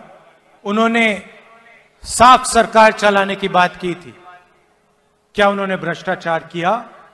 कलेश्वरम इरिगेशन प्रोजेक्ट में 1 लाख करोड़ रुपए उन्होंने आपके जेब में से लिए। धरनी पोर्टल स्कैम में उन्होंने आपकी जमीन आपसे छीनी। घर बनाने का वायदा किया था। मैं आपसे पूछना चाहता हूं, कितने लोगों के लिए उन्होंने घर बनाए? कर्जा माफी का वायदा किया था, कहा था कि 1 लाख रुपए तक कर्जा माफ करेंगे। किसका कर्जा माफ किया, आप बताइए। सीधा सीधा हमला स्वामी जी, सीधा सीधा हमला और सीधी बात राहुल गांधी पूछ रहे हैं। जमीन, रोजगार, भ्रष्टाचार और कर्ज माफी, ये तमाम बातें आप देखिए, ये सब जितनी बातें हैं ये जन सरोकार, जन मुद्दे, और यही इंसान चाहता भी है। और यहां इनसे पहले प्रियंका गांधी को भी हमने सुन लिया और अब राहुल गांधी। पूछा जा रहा है कि आखिर राहुल गांधी तेलंगाना क्यों जा रहे हैं। शायद उसका जवाब भी है कि तेलंगाना में 30 तारीख को है, लेकिन उससे पहले तेलंगाना को पूरा पैक करना चाहते हैं, वो अपनी दिशा में लेके मोड़ना चाहते हैं, लाना चाहते हैं। क्या ये माना जाए? और जो मुद्दे उठा रहे हैं उसका असर कितना ज्यादा, कितना प्रभावी, आप देखते हैं। देखिए राजीव जी, जो राहुल गांधी ने कहा और जो बड़ा महत्वपूर्ण प्रश्न आपने उठाया था कि क्या ये अडानी प्रकरण में सामान्य जनता के हितों पे कोई अनदेखी हो रही है, कोई प्रभाव पड़ रहा है। मैं एक छोटा सा एग्जांपल राजीव जी लेता हूं। देखिए, देश के गरीब आदमी को, मेहनत कश आदमी को, मजदूर आदमी को, सब्जी का ठेला लगाने वाले आदमी को, 3 व्हीलर चलाने वाले आदमी को यह समझना होगा जो बात मैं कह रहा हूं। एक छोटा सा एग्जांपल लीजिए। देखिए, अर्थशास्त्र में 3 स्थितियां होती हैं। एक होता है मोनोपोली, एक होता है ओलिगोपोली, एक होता है परफेक्ट कंपटीशन। अभी तक देश के अंदर हजारों लाखों ठेले वाले सब्जी खरीदते थे और बेचते थे। अब आप देखिए हो क्या रहा है कि अडानी, अब आप सोचिए, अडानी अगर 1000 ट्रक सेब खरीदता है कश्मीर से, हिमाचल से, तो उसके दाम कम होते हैं क्योंकि दूसरा एक होलसेलर जो अगर 1 ट्रक खरीदता है और अडानी 1000 ट्रक खरीदते हैं, जितना ज्यादा सामान आप खरीदते हैं उतना कम दाम होता है। ये मूल सिद्धांत है।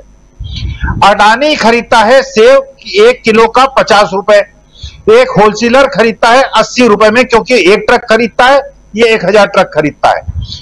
अडानी जी क्योंकि 50 रुपए में खरीदते हैं, इसलिए रिलायंस स्टोर के माध्यम से वो सेब 100 रुपए में बेचते हैं, और ठेले वाला क्योंकि 80 रुपए में खरीदता है इसलिए 140 में बेचता है। 140 का सामान सेब क्यों खरीदेगा ग्राहक जब उसे 100 रुपए में रिलायंस मिलेगा?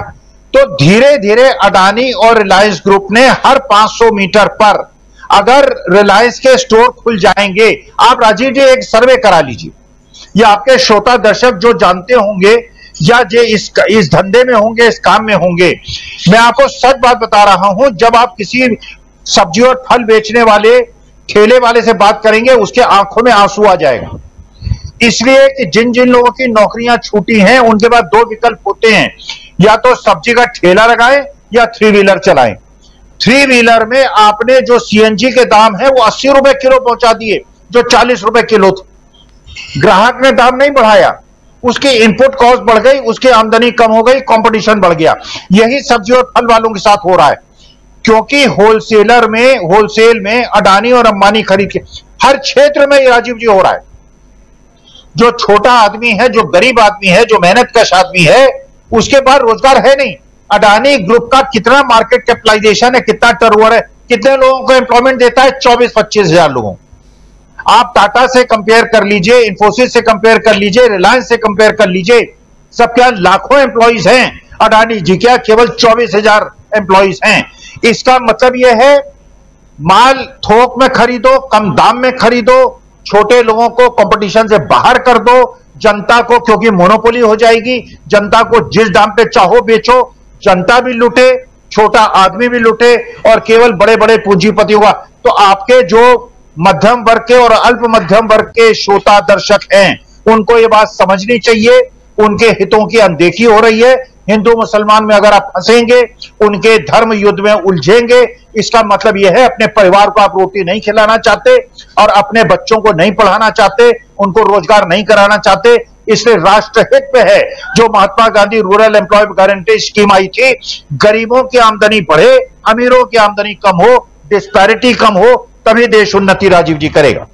जी, देश उन्नति करेगा। रिचर्ड मास्केरेनियस हमारे साथ हैं, वो लिख रहे हैं स्वामी जी कि कुछ महीने पहले ये बोला जा रहा था कि हमारे देश में सिर्फ 2 महीने के लिए कोयला बचा है। इसके पीछे की कहानी क्या है, जरा समझना चाहते हैं। अगर कोई जानकारी हो तो प्लीज बताइए, शेयर कीजिए स्वामी जी। जी, ये बिल्कुल स्पष्ट बात है। देखिए, ये इसलिए किया गया, आयातित कोयले को ज्यादा दाम पर जो ताप घर हैं, जहां पे बिजली का उत्पादन होता है, उनको मजबूर किया गया। और हर स्टेट ने कहा कि हम एक आर्टिफिशियल स्कैरेसिटी क्रिएट की गई। आर्टिफिशियल स्कैरेसिटी क्रिएट करके जनता के मन में एक भ्रम पैदा किया गया, क्योंकि देश के अंदर कोयले की कमी है, इसलिए आयातित कोयला खरीदना आवश्यक है। और उसके पहले सारी खदानें अडानी जी ने खरीद ली, जो किसानों के साथ धोखा हुआ था। पहले सारे बड़े बड़े सेलोस बन गए, उसके बाद ये हुआ कृषि बिल आएगा, सारा गेहूं और चावल जो है अडानी जी खरीदेंगे। उसी में कोयले में जनता को केवल ये बताने के लिए कि देश में कोयला ट्रांसपोर्ट नहीं हो पा रहा है, इंपोर्ट करना आवश्यक है, और इसीलिए बिजली घरों में उसको ओवर इनवॉइस किया गया, जनता से पैसा वसूला गया। और आप ये देखिए, उसी का फायदा अडानी के उन मित्र कंपनियों को मिला जो विदेश में रहती थी, जिनका चीनी संबंध था, और उन्होंने शेल कंपनी से पैसा लगा के अडानी की कंपनी को, जो आरोप लग रहे हैं, जिसकी जांच होनी चाहिए। तो जो आपके दर्शक ने प्रश्न पूछा उचित है, इसीलिए स्कैरेसिटी बनाई जाती है, जिससे जो ये गोलमाल किया जाए, जो घपला किया जाए, उसको जस्टिफाई किया जा सके। जी, जो गोलमाल है उसका, लेकिन कितना गोलमाल है ये समझने की कोशिश राहुल गांधी के जरिए हम कर रहे हैं, क्योंकि राहुल गांधी उस गोलमाल को सामने ला रहे हैं। कुछ अखबार की कतरने सामने लाकर रख रहे हैं और बता रहे हैं कि जो कुछ हो रहा है वो देखिए, इस आधार पे हम कह रहे हैं। जरा प्रशांत टंडन जी, चलिए इस गोलमाल से इतर अगर हम चुनावी राज्यों की तरफ बढ़ें, तो ये जो राहुल गांधी का अभी आप भाषण सुन रहे थे, उस भाषण को किस हिसाब से आप देखते हैं और कितना असर इसका आप देखते हैं? क्योंकि देखिए, कर्नाटक चुनाव को बहुत नजदीक से आपने देखा, और इन 5 राज्यों में कभी राहुल गांधी मिजोरम, तो कभी तेलंगाना, कभी छत्तीसगढ़, तो कभी मध्य प्रदेश और राजस्थान में दिखाई देते हैं और दिखाई देंगे अभी पूरे चुनाव भर। तो वैसे में बहुत सारी बातें आती रहेंगी। जरा समझो आपसे कि राहुल गांधी और प्रियंका गांधी ने जो अभी भाषण दिया है, उसके एक छोटे छोटे अंश को सुन करके तेलंगाना के चुनाव को लेकर आपके जहन में क्या कुछ आता है? राजू जी, तेलंगाना का चुनाव अब पिछले 3-4 महीने में एकदम उसकी सूरत बदल चुकी है, और खासकर मोदी जी के उस बयान के बाद, जिसपे उन्होंने बीआरएस के लिए बी टीम की मोहर लगा दी। एकदम बदल गया मामला। और मजे की बात यह है कि वहां भी पैराशूट से उतारे गए हैं। ऐसा नहीं कि केवल राजस्थान या मध्य प्रदेश या छत्तीसगढ़ में पैराशूट से उतारे जा रहे हैं। तेलंगाना में भी जो बीजेपी के अध्यक्ष बनाए गए हैं वो केंद्रीय मंत्री बनाए गए जी कृष्णन।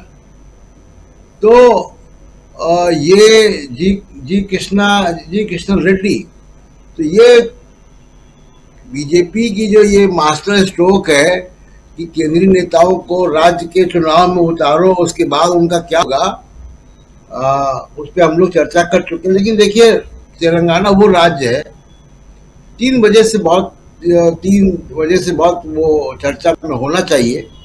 और राहुल गांधी जो आज भाषण दे रहे हैं, लगभग ठीक 1 साल बाद भारत जोड़ो यात्रा जब तेलंगाना में घुसी थी जी, और 12 दिन भारत जोड़ो यात्रा तेलंगाना में रही। और भारत जोड़ो यात्रा का इम्पैक्ट हम कर्नाटक के इलेक्शन में देख चुके हैं, जिसकी चर्चा अभी आप कर रहे थे जी। तो ये भारत जोड़ो यात्रा का 1 साल का लगभग पूरा हो गया जब राहुल गांधी तेलंगाना में दोबारा है। और ऑलरेडी वहां पे पहले से ही कांग्रेस के पक्ष में बहुत माहौल है। आप देखिए कि जून के महीने में, जून के 26 जून को 30 बीआरएस के लोगों ने इकट्ठा कांग्रेस ज्वाइन कर ली थी। उसके बाद से वो सिलसिला लगातार जारी है, लोग बीआरएस से कांग्रेस में आ रहे हैं। तो ये तेलंगाना जो है उसमें एक तो बहुत जबरदस्त एंटी इनकम्बेंसी है, बेहद अनपॉपुलर हैं चीफ मिनिस्टर, खासकर युवाओं में। और उन पे राहुल गांधी की जो अपील है वो काम कर रही है। तो तेलंगाना का जो इस पूरा दृश्य है वो कांग्रेस वहां पे बहुत अच्छी स्थिति में आ गई है। तमाम सर्वे भी अब कांग्रेस को आगे दिखा रहे हैं। और वहां पे मुस्लिम, दलित, रेड्डी, इनका तो एक कॉम्बिनेशन है ही है जो कि जिसमें कि कांग्रेस की एज है। अब एक नया मुद्दा आ गया है। वो नया मुद्दा ये है कि तेलंगाना में 54% ओबीसी हैं और ये जातिवार जनगणना का मुद्दा अब वहां भी जाएगा जी। ये पूरे देश के ओबीसी वर्ग में ये मुद्दा जाने वाला है। तो ये चुनाव में अभी सुनाई नहीं दे रहा है, लेकिन आप देखिएगा कि जैसे जैसे हम बढ़ेंगे चुनाव की तरफ ये मुद्दा बढ़ता जाएगा, ओबीसी वाला, और ये एक नया विमर्श पैदा होगा। तो तेलंगाना में बीजेपी देखिए कहीं है भी नहीं, वहां पे तीसरी फोर्स है। और बीजेपी का संघर्ष जो है वो तीसरे और चौथे नंबर पे ओवैसी की पार्टी से होगा। लेकिन कांग्रेस और बीआरएस के बीच में वहां पे टक्कर है कांटे की, जिसमें कि इस वक्त कांग्रेस को एज है। और एक एडवांटेज ये है कांग्रेस के पास कि 12 दिन तेलंगाना से होकर भारत जोड़ो यात्रा गुजरी थी और अब ठीक 1 साल बाद अक्टूबर के महीने के आखिरी सप्ताह में ही थी वो भारत जोड़ो यात्रा वहां पे। अब ठीक 1 साल बाद राहुल गांधी वहां दोबारा है जी।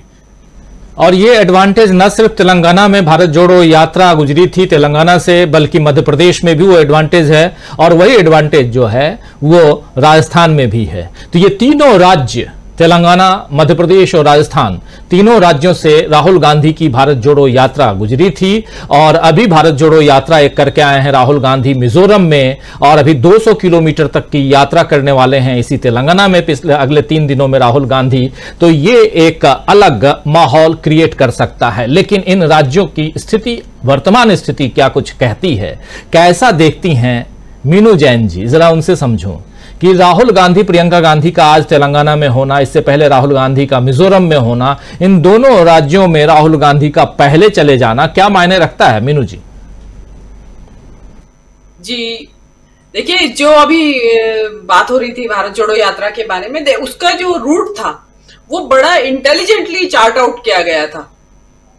कि जहां पे आप ये देखिए इनवेरिएबली जहां से भी गुजरी है यात्रा वहां अपना छाप छोड़ती चली गई और उसका जो फसल है वो अब काटेगी कांग्रेस, और काटी पिछले टाइम पे भी, कर्नाटक में काटी, हिमाचल में काटी। हिमाचल में चाहे थोड़ा सा टच करके ही निकल गए थे, लेकिन अब जो है जो मेजर रूट है, ये बार बार सवाल भी पूछे जा रहे थे कि इतने दिन मध्य प्रदेश में क्यों, लेकिन उस वक्त जो उसके जो रणनीतिकार थे उनके दिमाग में यही सब सवाल थे, यही सब था उनके दिमाग में कि ये किन किन हमें चुनाव के मद्देनजर किन किन एरियाज को हमें प्रभावित करना है।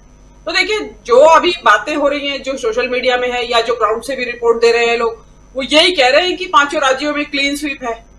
अब कितना क्लीन स्वीप है ये तो देखिए 3 तारीख को पता चलेगा, लेकिन ओवरऑल जो सिचुएशन है और जो कांग्रेस की गारंटीज है, इतनी भर भर के थैले कांग्रेस गारंटी दे रही है। मध्य प्रदेश में तो 101 गारंटी दी है उसमें घोषणा पत्र में उन्होंने, तो ये काफी कांग्रेस का भी विश्वास बोल रहा है, आत्मविश्वास बोल रहा है, और जनता को भी लग रहा है कि भाई कुछ तो हमें मिले। देखिए अभी जो ये बेरोजगारी और महंगाई का जो मुद्दा है ये मोदी सरकार संभाल नहीं पा रही है, ठीक है। और ये जो बेरोजगारी ने तो इतना सिर के ऊपर ही बिल्कुल नाच रही है खड़ी होकर लोगों की।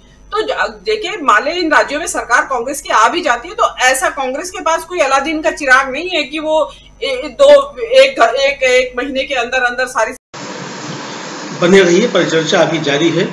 वीडियो को लाइक और शेयर कर दीजिए और चैनल को सब्सक्राइब कर लीजिए। आइए आगे सुनते हैं इस परिचर्चा। समस्याएं सॉल्व करके नौकरियों का अंबार लगा देगी, तो उसमें टू बिगिन विद उनको ऐसी वेलफेयर स्कीम्स चलानी ही पड़ेंगी और जिसका खूबसूरती के साथ लोकल नीड्स के हिसाब से जो स्थानीय आवश्यकताएं हैं, हर राज्य में देखिए आप गारंटी अलग अलग तरह की दे रहे हैं वो लोग, जो वहां की स्थानीय आवश्यकता है उनके मद्देनजर उनके अनुसार उसको बनाया गया है। इस बार ये इन 5 राज्यों से एक चीज और जो उभर के सामने आती है कि आप कांग्रेस जो है घोषणा पत्र बनाते वक्त काफी रिसर्च के साथ बनाती है और इनकी टीमें चली जाती हैं पहले ही हर एक स्टेट में सर्वे करती हैं वो गांव-गांव जाके, तो और वहां से वो पॉइंट्स लाती हैं, तो उसके बाद वो यहाँ पे ये उठाया जाता है। अभी जैसे आप देखिए कर्नाटक में, तेलंगाना में इन्होंने गल्फ कमीशन बनाएंगे या जो भी कुछ सेल बनाएंगे, तो क्योंकि वहां पे गल्फ में जाने वालों की संख्या ज्यादा होगी और दिक्कतें आती होंगी, सॉल्यूशन नहीं मिलता होगा, तो ये कहां से आई बात, वो सर्वे से ही आती है ये चीजें निकल के। तो ये जो माइन्यूट चीज डिटेल्स के ऊपर जो ध्यान दे रही है कांग्रेस, तो उसमें देखिए स्थानीय के साथ साथ इस राष्ट्रीय मुद्दे भी हावी हैं इस बार विधानसभा चुनाव में। पब्लिक जो है सोशल मीडिया की वजह से और आप जैसे न्यूज चैनल्स की वजह से राष्ट्रीय मुद्दों को लेके काफी सजग और जागरूक हो चुकी है, तो वो अपने स्थानीय के साथ साथ राष्ट्रीय मुद्दों पर भी ध्यान दे रही है और वो एड्रेस बहुत अच्छी तरीके से किया जा रहा है।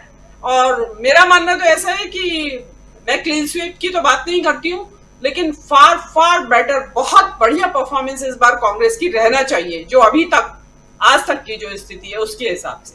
जी राजीव जी, तेलंगाना की बात कर रही हैं या 5 राज्यों की बात कर रही हैं? 5 राज्य की और मणिपुर में शायद क्लीन स्वीप हो जाए, क्योंकि जो नजारे वहां मिजोरम की जो उनकी जो एक वो पदयात्रा, जो भारत जोड़ो यात्रा 5 किलोमीटर की जो रिलीव की उन्होंने, तो वो तो जो है वो काफी एंथुजियाज्म जो एक काफी पैदा करने वाली थी, बहुत ज्यादा प्रभाव पैदा करने वाली थी। चुनाव के 2 दिन पहले मीनू जी, चुनाव के 2 दिन पहले अगर मोदी जी पहुंच करके राहुल गांधी से ज्यादा बड़ी यात्रा कर लें, रोड शो कर लें, तो फिर क्या होगा? मिजोरम जाएंगे ही नहीं, उनकी हिम्मत ही नहीं है जाने की।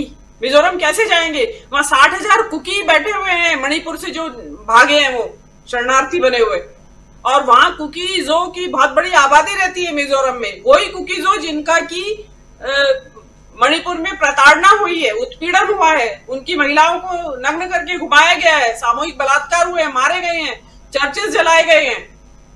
फिर वही वाली बात आती है कि मिजोरम में बहुत बड़ी आबादी है, क्रिश्चियन आबादी, तो उन चर्चेस के जलने का पीड़ा वहां भी है। जाना होता तो अब तक चले जाते, जैसे कि मध्य प्रदेश में बार बार जा रहे हैं। जी राजीव जी। तो सुनील जी, क्या फिर माना जाए कि राहुल गांधी का इस वक्त मिजोरम जाना और तेलंगाना जाना बिल्कुल सटीक दांव है? बिल्कुल सही है, और सबसे बड़ी चीज यह है कि राहुल गांधी ने अपने इस यात्रा के दौरान राष्ट्रीय अंतर्राष्ट्रीय मुद्दों के अलावा केवल और केवल स्थानीय मुद्दों पर सीमित रखा। जो उन्होंने रणनीति अख्तियार किया था कर्नाटक में, उन्होंने या प्रियंका गांधी ने उन मुद्दों को उठाया जिन मुद्दों को लेकर के वहां भारतीय केसीआर की सरकार आलोचना की शिकार है। चाहे वो भूमि वितरण का मुद्दा हो, चाहे बेरोजगारी का सवाल हो, चाहे विदेश जाने वाले जो कामगार हैं या प्रोफेशनल्स हैं उनके सामने आने वाली दिक्कतें हों, और चाहे भ्रष्टाचार का मुद्दा हो। भ्रष्टाचार का मुद्दा तेलंगाना में बहुत जबरदस्त है, तमाम तरह के आरोप सरकार के ऊपर लगे हैं। और दूसरी चीज की जो केसीआर साहब के सामने समस्या आ गई वह यह हो गई कि अब वो दिखने लगे हैं बीजेपी के निकट, बीजेपी के खेमे के साथ। दो कारण है, एक तो प्रधानमंत्री जी जाके उनसे कह दिया कि वो आना चाहते थे एनडीए में, हमने स्वीकार नहीं किया उनको। वो कितना सही है कितना गलत है आप प्रधानमंत्री जी जाने, लेकिन उन्होंने सार्वजनिक रूप से बात कही। दूसरी चीज, शराब घोटाले कांड में कविता का नाम होने के बावजूद उनके खिलाफ केंद्रीय एजेंसियों का रवैया बहुत ही ढुलमुल होना। तो जो अल्पसंख्यक समुदाय है वह केसीआर से संतुष्ट हुआ, जो वहां का युवा है वह केसीआर से संतुष्ट हुआ, और इन्हीं मुद्दों को राहुल गांधी ने, जो समाज के भीतर से निकले हुए मुद्दे हैं, उनको लोगों के सामने रख दिया। इस चुनौती बन गई है केसीआर की। और जो अभी 6 महीने पहले तक ये कहा जा रहा था कि केसीआर साहब की पुनर्वापसी हो रही है, लेकिन अब ये कहा जा रहा है कि कांग्रेस वहां सरकार बना सकती है, बीजेपी कहीं नहीं है। बीजेपी को ये उम्मीद थी कि 2019 के लोकसभा के चुनाव में जब उनके 4 मेंबर ऑफ पार्लियामेंट जीत करके आ गए, विधानसभा के चुनाव में भी उनके कुछ उपलब्धियां हो गई, तो और हैदराबाद नगर निगम के भी चुनाव में उनके कुछ उपलब्धियां हो गई, जिसमें बड़े व्यापक पैमाने पर भारतीय जनता पार्टी के केंद्रीय नेतृत्व ने प्रचार किया था। तो इनको उम्मीद बधी थी, लेकिन वो निराशा हाथ लगने लगी, क्योंकि जो नाराजगी लोगों के मन में पैदा हुई, उस नाराजगी का कोई जवाब बीजेपी के पास नहीं है। और कांग्रेस ने अपनी बढ़त ही बना लिया था जब राहुल गांधी ने भारत जोड़ो यात्रा के दौरान तेलंगाना में यात्रा की, और उन्होंने साफ साफ कहा कि किसी कीमत पर केसीआर से समझौता नहीं होगा। यह देश की भ्रष्टतम सरकारों में से एक है, ये राहुल गांधी का आरोप था। और उस जनसभा में अगर आप याद कीजिए, बड़े पैमाने पर लोग शामिल हुए थे। तो जो और पूरी यात्रा के दौरान तेलंगाना में राहुल गांधी को व्यापक जनसमर्थन मिला था। अब उसी तरह से आप मिजोरम की स्थिति देख लीजिए। आप मिजोरम में भी राहुल गांधी ने मिजोरम में जो मणिपुर के जो मुद्दे हैं उन्हीं को उठाया कि आखिर सरकार अपने एक राज्य विशेष के नागरिकों को सुरक्षा देने में विफल क्यों है, लोग अपने घरों से विस्थापित होने के लिए क्यों मजबूर हो रहे हैं। अगर कोई घुसपैठ हो रही है तो उस घुसपैठ को केंद्र सरकार रोकने में विफल क्यों हो गई, सरकारी मशीनरी क्यों नहीं काम कर रही है, और अगर राज्य सरकार विफल है तो उस राज्य सरकार के खिलाफ कार्रवाई क्यों नहीं की गई। उन्होंने केवल और केवल उन मुद्दों को उठाया जो मेघालय और मिजोरम के से जुड़े हुए हैं। यह कांग्रेस की ताकत है, और लोगों ने इन मुद्दों पे अपने आप को कांग्रेस के साथ जोड़ा। कविता जी का जो आरोप है कि यह इलेक्शन गांधी है, इलेक्शन का भी अता पता नहीं था, कोई घोषणा नहीं थी। राहुल गांधी ने अपने भारत जोड़ो यात्रा के दौरान 18 दिन बिताए वहां। कैसे आप कह सकते हैं कि वो पैदल चले हैं वो, और एक लोगों से जो सड़क और समाज के सभी वर्गों से मिले हैं। उस इतना खराब मौसम था, विकट गर्मी थी, बावजूद इसके बड़े पैमाने पर लोग मिलकर राहुल गांधी से मिले, और वो भारत जोड़ो यात्रा के बाद भी वहां पे गए, और अभी चुनाव घोषणा के पहले उन लोगों ने वहां एक रैली की। आप याद कीजिए, सवाल ये नहीं है सुनील शुक्ला जी, आप याद कीजिए, आपकी बातों को ही आगे बढ़ा रहा हूं। कर्नाटक चुनाव के तुरंत बाद एक बहुत बड़ी रैली हुई थी तेलंगाना में, और प्रियंका गांधी गई थी उसमें, प्रियंका गांधी गई थी, और बड़ी बड़ी सफल रैली हुई वो। दूसरी चीज कि तेलुगु भाषी लोगों में कांग्रेस के प्रति किस तरह से लगाव पैदा हुआ, इसकी कल्पना मत कीजिए।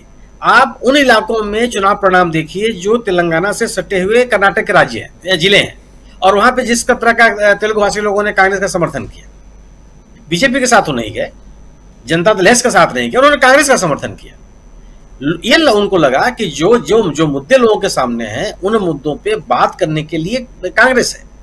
अगर सवाल है कि तेलंगाना आंदोलन के दौरान जो लोग शहीद हुए, उनकी तक परवाह क्यों नहीं किया सरकार ने, इसमें कोई दो राय नहीं है कि केसीआर की सरकार ने भी बहुत काम किया है।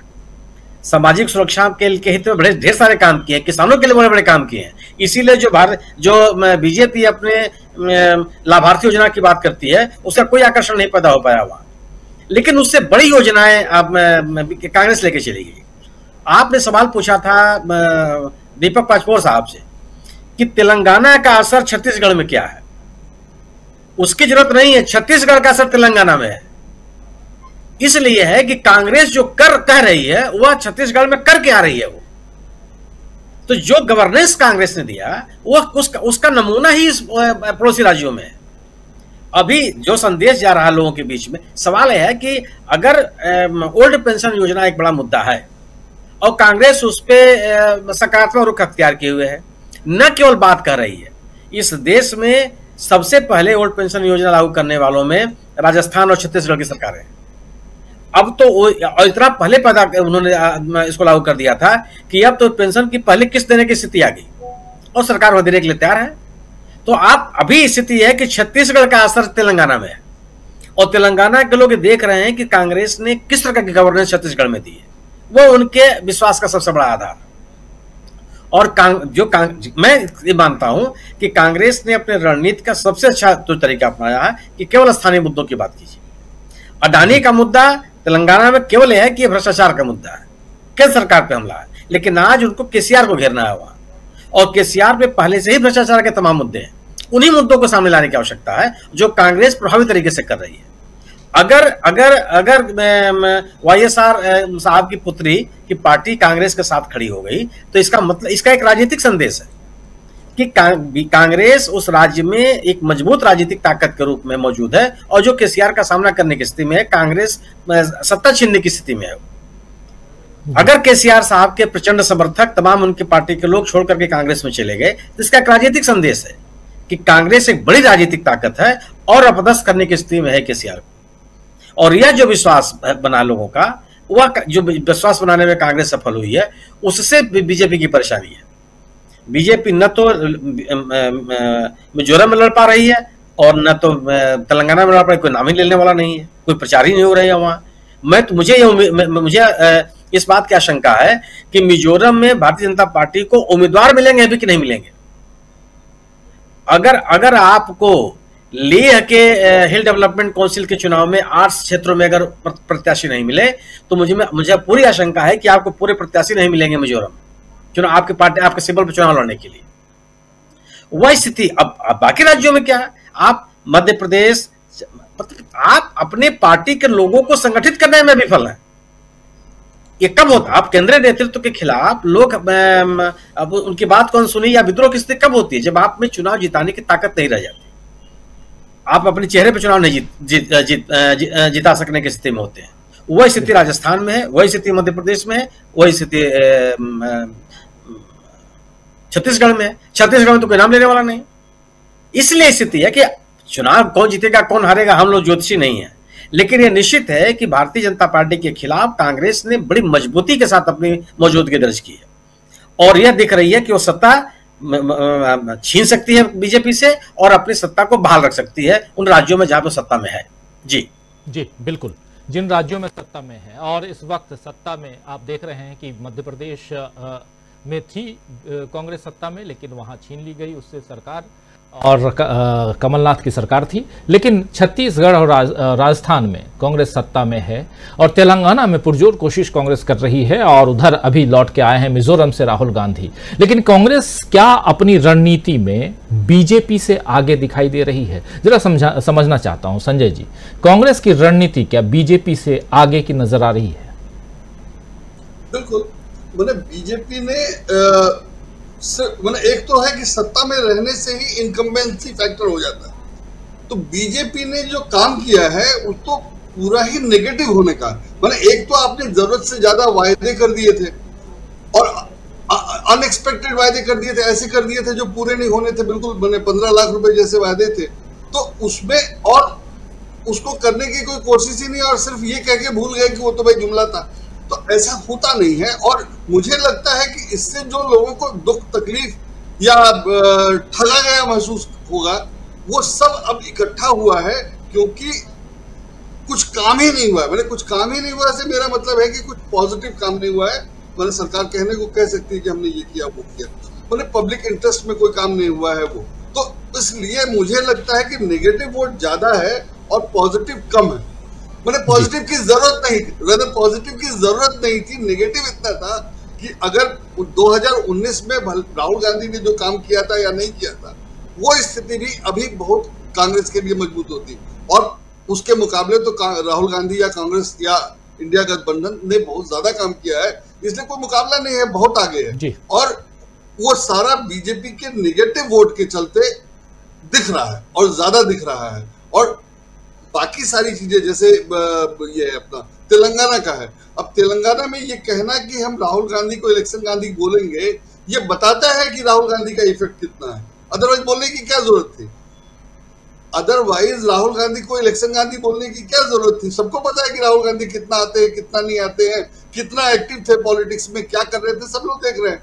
तो ये बोलने का मतलब है कि आपको घबराहट है, आपको डर है, आपको परेशानी है। तो इस तरह से ये सभी जगह है, सब जगह। और राहुल गांधी का जो प्लानिंग है, जैसे ये था ना कि तेलंगाना में पहले क्यों चले गए, पहले क्यों चले गए कि उनको पता है कि वहां कितना टाइम देना है, कब देना है, और ये प्लान्ड है, ऐसे ही नहीं वो चले जा रहे हैं। और ऐसा नहीं है कि बिना तैयारी के चले जा रहे हैं, जो वहां बोलना है, क्या बोलना है, कैसे बोलना है, कब बोलना है, वो सब उनकी तैयारी दिखती है। तो इसलिए बहुत ही आगे स्थिति में है, इसमें कोई दो राय नहीं है। और दूसरा ये कि बीजेपी के पास जवाब ही नहीं है, किसी चीज का जवाब नहीं है, कोई जवाब देने वाला नहीं है। मतलब अगर उनके पास कोई जवाब हो तो कई सवालों का पता ही नहीं कि किससे पूछना है, अगर उनके पास जवाब हो तो पता ही नहीं चलेगा कि जवाब था भी।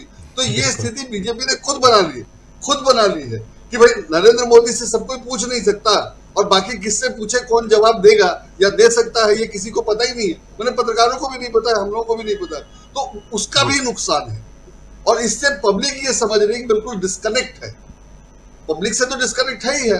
अगर पत्रकारों से नहीं है, अगर पत्रकार नहीं बात कर सकते हैं, अगर सांसद सवाल नहीं पूछ सकता है, और जो पूछ रहा है उसके पीछे पैसे लेने का आरोप लगा दिया जा रहा है, इस तरह का काम किया जा रहा है, तो बिल्कुल ये पब्लिक को दिखाई दे रहा है कि डिस्कनेक्ट है। वो चाहते ही नहीं कि कोई बातचीत हो, वह वोट देना है, दो नहीं देना है, मत दो टाइप का मामला लग रहा है एकदम। अभी तो ऐसा लग रहा है, इलेक्शन रैली में क्या बोलते हैं वो देखा जाए, और क्या करते हैं उससे कुछ अंदाजा लगेगा शायद, लेकिन अभी तो काफी आगे है। राजीव जी, काफी आगे, कांग्रेस काफी आगे, लेकिन एक राज्य इन 5 राज्यों में है जहां कांग्रेस बहुत आगे है, लेकिन क्या उस राज्य का असर दूसरे राज्यों पर भी पड़ सकता है? सुनील शुक्ला जी नाम ले रहे थे छत्तीसगढ़ का, और छत्तीसगढ़ से जुड़े हुए हैं हमारे साथी डॉक्टर दीपक पाचपुर जी। दीपक जी, 90 में से 68 सीटें 2018 में कांग्रेस लेके आती है, आज की तारीख में 71 सीटें कांग्रेस के पास हैं, और कांग्रेस बहुत मजबूती के साथ। बीजेपी के कुछ लोगों से बात हो रही थी मेरी छत्तीसगढ़ में, वो मुझसे पूछ रहे थे कितनी सीटें आ रही हैं, मैं अपना जो सर्वे था वो बताया, तो बोले हाँ ऐसे ही मुझे भी लग रहा है। यानी कि कहीं ना कहीं बीजेपी जो है वो पहले से वहां हार मानी हुई नजर आ रही है। क्या इसका असर पड़ोसी राज्यों पर पड़ता हुआ दिखाई देता है आपको, दीपक जी? इसमें तो कोई शक नहीं कि छत्तीसगढ़ में कांग्रेस सबसे मजबूत है, और अगर भारतीय जनता पार्टी के लिए सबसे कम चांसेस अगर कहीं हैं, उनके अपने भी सर्वे शायद ऐसा कहते होंगे, मुझे तो नहीं है कि मैं नहीं कह सकता, लेकिन यहाँ पर कोई स्थिति बहुत अच्छी नहीं है छत्तीसगढ़ में। और छत्तीसगढ़ में एक तो उनकी जो संगठनात्मक जो ताकत है वो तो अपने आप में है ही, एक मजबूत कांग्रेस है, और उनके पास पिछले 5 साल का किया हुआ काम भी है। जैसा कि हमको पता है कि पुराने समय में जो सरकार थी डॉक्टर रमन सिंह की, उस समय उनका जो जोर था वो शहर केंद्रित योजनाओं पे ज्यादा था और बड़े उद्योगों पर आधारित था। अब इन्होंने आके जो नीति बदली है, इसके कारण जो विकास जो है वो निश्चित रूप से गांवों तक भी पहुंचा है, और लोग इस चीज को रियलाइज कर रहे हैं। अब मुझे ऐसा लगता है कि इसका फायदा निश्चित रूप से मिलेगा। हम लोग एक दो बार इस बारे में भी चर्चा कर रहे हैं कि यहाँ का जो राजनीतिक मॉडल है वो मेरे को लगता है कि कांग्रेस को कभी समय निकाल कर उसको और अच्छे से अध्ययन करके पूरे देश में भी लागू करना चाहिए। खासकर जो ग्राम आधारित जो योजनाएं हैं, अब वो करते हैं नहीं करते उनकी अपनी बात है। घोषणा पत्र जिसके बारे में नीलू जी कही थी कि उस पर अच्छा रिसर्च किया जा रहा है और एक अच्छा घोषणा पत्र आने जा रहा है, तो ठीक है 2024 के इलेक्शन के पहले देखेंगे। लेकिन छत्तीसगढ़ से निश्चित रूप से कांग्रेस को एक ऊर्जा भी मिलती है, एक ताकत मिलती होगी, ऐसा मुझे लगता है, क्योंकि इतनी मजबूत सरकार आप सोच सकते हैं कि 71 के 71 सीटें लाना, और उसके बाद भी केवल इतना ही नहीं है, पिछले 4 सालों में जितने भी उपचुनाव हुए छत्तीसगढ़ में सारे के सारे कांग्रेस ने जीते। उसके अलावा एक और तथ्य है, देखिए कितनी मजबूत है इस सरकार कि यहाँ पर 16 जो है महानगर पालिकाएं हैं, छोटी बड़ी जो है, उन 16 के 16 में कांग्रेस का कब्जा है। तो आप भारतीय जनता पार्टी के लिए गुंजाइश कहां छोड़ रहे हैं? नो डाउट कि भारतीय जनता पार्टी को अच्छी खासी मेहनत करनी पड़ेगी। इसलिए हो ये रहा है कि यहाँ पर जो कांग्रेस भारतीय जनता पार्टी के भी जो नेता रहे वो उस फार्मूले को इस्तेमाल करना चाहते हैं जो फार्मूला अब देश जो है वो रिजेक्ट कर रहा है। कल हमने चर्चा की थी जो एक बीरनपुर नाम की जगह है जहां पे एक भुवनेश्वर साहू नाम के व्यक्ति की हत्या हो गई थी दंगे में, उसके पिताजी को भारतीय जनता पार्टी ने चुनाव में खड़ा किया है। अभी रेणुका सिंह जो एक राज्य मंत्री है, उन्होंने यहाँ पर अपने भाषण में कहा कि सोनिया गांधी को जो है धक्के मारकर इटली भेज दीजिए और मेरे कार्यकर्ता के ऊपर कोई भी उंगली उठाएगा तो मैं उसकी उंगली तो क्या उसका हाथ काट के दूसरे हाथ में देने में भी सक्षम हूं। ये भाषा क्या बताती है? ये भाषा ये बताती है कि आपको वापस वही फार्मूले याद आ रहे हैं। दीपक जी उम्मीदवार भी है, जी उम्मीदवार है, रेणुका सिंह है, बड़ी मतलब जिम्मेदार मंत्री है वो केंद्र की, पूरे छत्तीसगढ़ की एकमात्र मंत्री है, प्रतिनिधित्व जो करती केंद्रीय मंत्रिमंडल में रेणुका सिंह है। तो इस तरीके की भाषा पे जब कोई पार्टी या व्यक्ति उतर जाए तो हमें समझ लेना चाहिए कि उसकी स्थिति क्या है। ठीक है, भारतीय जनता पार्टी अपनी ओर से मेहनत कर रही है। अमित शाह परसों यहाँ थे, कल फिर आ रहे हैं यहाँ पे। जब भारतीय जनता पार्टी के जो अध्यक्ष हैं अरुण साव, अभी ये हो गया कि भारतीय जनता पार्टी के जो उम्मीदवार हैं जब वो नामांकन भरने जाते हैं तो भी केंद्रीय मंत्री आ रहे हैं। अभी एक जगह पर इनको बुलाया जा रहा है, हेमंता बिस्वा शर्मा को बुलाया जा रहा है, वो आके यहाँ पे 2 उम्मीदवारों के वो नामांकन भी भरवाएंगे। तो अब आप सोच सकते हैं कि ऐसा एक अंदाज है कि शायद 200 सवा 200 जो है केंद्रीय नेता और मंत्री जो है वो छत्तीसगढ़ में उतारे जा रहे हैं। तो अपने आप में उनका जो डिस्परेशन है भारतीय जनता पार्टी का वो नजर आ रहा है। तो निश्चित रूप से इससे ऊर्जा मिलती होगी कांग्रेस को। मुझे ऐसा लगता है कि छत्तीसगढ़ का जो असर है वो जा रहा है और जैसा कि सुनील शुक्ला जी ने बताया कि यहाँ का असर तेलंगाना भी हो रहा है, लगभग सभी जगह हो रहा होगा राजीव जी, ऐसा मुझे लगता है। जी बिल्कुल हो, और एक्चुअली रोल मॉडल के रूप में छत्तीसगढ़ को कांग्रेस सामने रख सकती है क्योंकि एक लंबा सफर और पिछले 5 साल में लगातार जीत और सिर्फ जीत छत्तीसगढ़ में कांग्रेस को मिली है। उस हिसाब से भी तो एक बहुत ही महत्वपूर्ण राज्य है छत्तीसगढ़ जिसकी चर्चा होनी चाहिए, बार बार होनी चाहिए और कांग्रेस को इस पर फोकस भी करना चाहिए। यहाँ तमाम मुद्दे, चाहे वो हिंदुत्व का मुद्दा हो, चाहे गाय का मुद्दा हो, गोबर, गोमूत्र, सब कुछ अब छत्तीसगढ़ की सरकार वहां बेच रही है। तो छोटी मोटी बात नहीं है, बहुत बड़ी बात है। क्लोजिंग कमेंट चाहूंगा अमलेंदु उपाध्याय जी, क्या ये जो मुद्दे हैं इन मुद्दों पर अगर देखा जाए तो रणनीति की हम बात कर रहे थे और फाइनल कि राहुल गांधी के हम एक प्रेस कॉन्फ्रेंस से इस चर्चा की शुरुआत हमने की थी, उसी प्रेस कॉन्फ्रेंस से होते हुए जरा तेलंगाना पे खत्म करना चाहता हूं आपके जरिए और ये समझना चाहता हूं कि क्या मुद्दे जो हैं अब राहुल गांधी बना रहे हैं, तय कर रहे हैं, क्या हेडलाइंस अब कांग्रेस के हाथ में है? निश्चित तौर पर राजीव जी आपकी बात 100% सत्य है कि अब मुद्दे राहुल गांधी ही तैयार कर रहे हैं और हेडलाइंस भी राहुल गांधी ही तैयार कर रहे हैं। और देखिए आप बड़ा समन्वय बना के चल रहे हैं कि राष्ट्रीय राजनीति जो है उसको भी छोड़ नहीं रहे हैं कि अगर विधानसभा के चुनाव है तो विधानसभा चुनाव में जाकर के उन राज्यों में वहीं जाकर के बातें करें। मतलब राष्ट्रीय राजनीति भी वो साथ साथ लेकर के चल रहे हैं और जो विधानसभा चुनाव के मुद्दे हैं वहां वो उन मुद्दों की बात भी कर रहे हैं। और जो खूबसूरती की बात राजीव जी ये है कि वो जनता से संपर्क की बात हो, चाहे वो सर्वे की बात हो, किसी भी तरीके से उन्होंने स्थानीय मुद्दे तैयार किए हो, लेकिन राहुल गांधी जो जाकर के जिन राज्यों में स्थानीय मुद्दों की बात कर रहे हैं तो वो जनता से जुड़े हुए मुद्दे हैं, वो सीधे सीधे जनता को अपील कर रहे हैं। जबकि भारतीय जनता पार्टी के जो नेता जाते हैं तो वो जाकर के जो है वो ऐसे मुद्दे उठाते हैं जिसका आम जनता से कोई लेना देना नहीं है और वो कहीं ना कहीं सांप्रदायिक विभाजन की नीतियों पर जाकर के बात करती है भारतीय जनता पार्टी। यानी भारतीय जनता पार्टी को अभी भी भरोसा ये है कि सांप्रदायिक आधार पर विभाजन करके भारतीय जनता पार्टी चुनाव जीत सकती है, जबकि राहुल गांधी जिन मुद्दों की बात कर रहे हैं वो जनता से जुड़े हुए मुद्दे हैं और जिसपे चल करके सरकारों का असली काम यही होता है कि वो जनता की समस्याओं को हल करें और एक कल्याणकारी राज्य बने। तो चूंकि प्रधानमंत्री तो कह चुके हैं कि पिछली सरकारों ने जो मुफ्तखोरी की आदत लगा दी थी, उत्तराखंड में जाकर के बोल रहे थे प्रधानमंत्री यही बातें कही थी कि मुफ्तखोरी की आदत लगा दी। तो प्रधानमंत्री जिसको मुफ्तखोरी कह रहे हैं, दरअसल वो मुफ्तखोरी जो है वही राज्य की भूमिका है।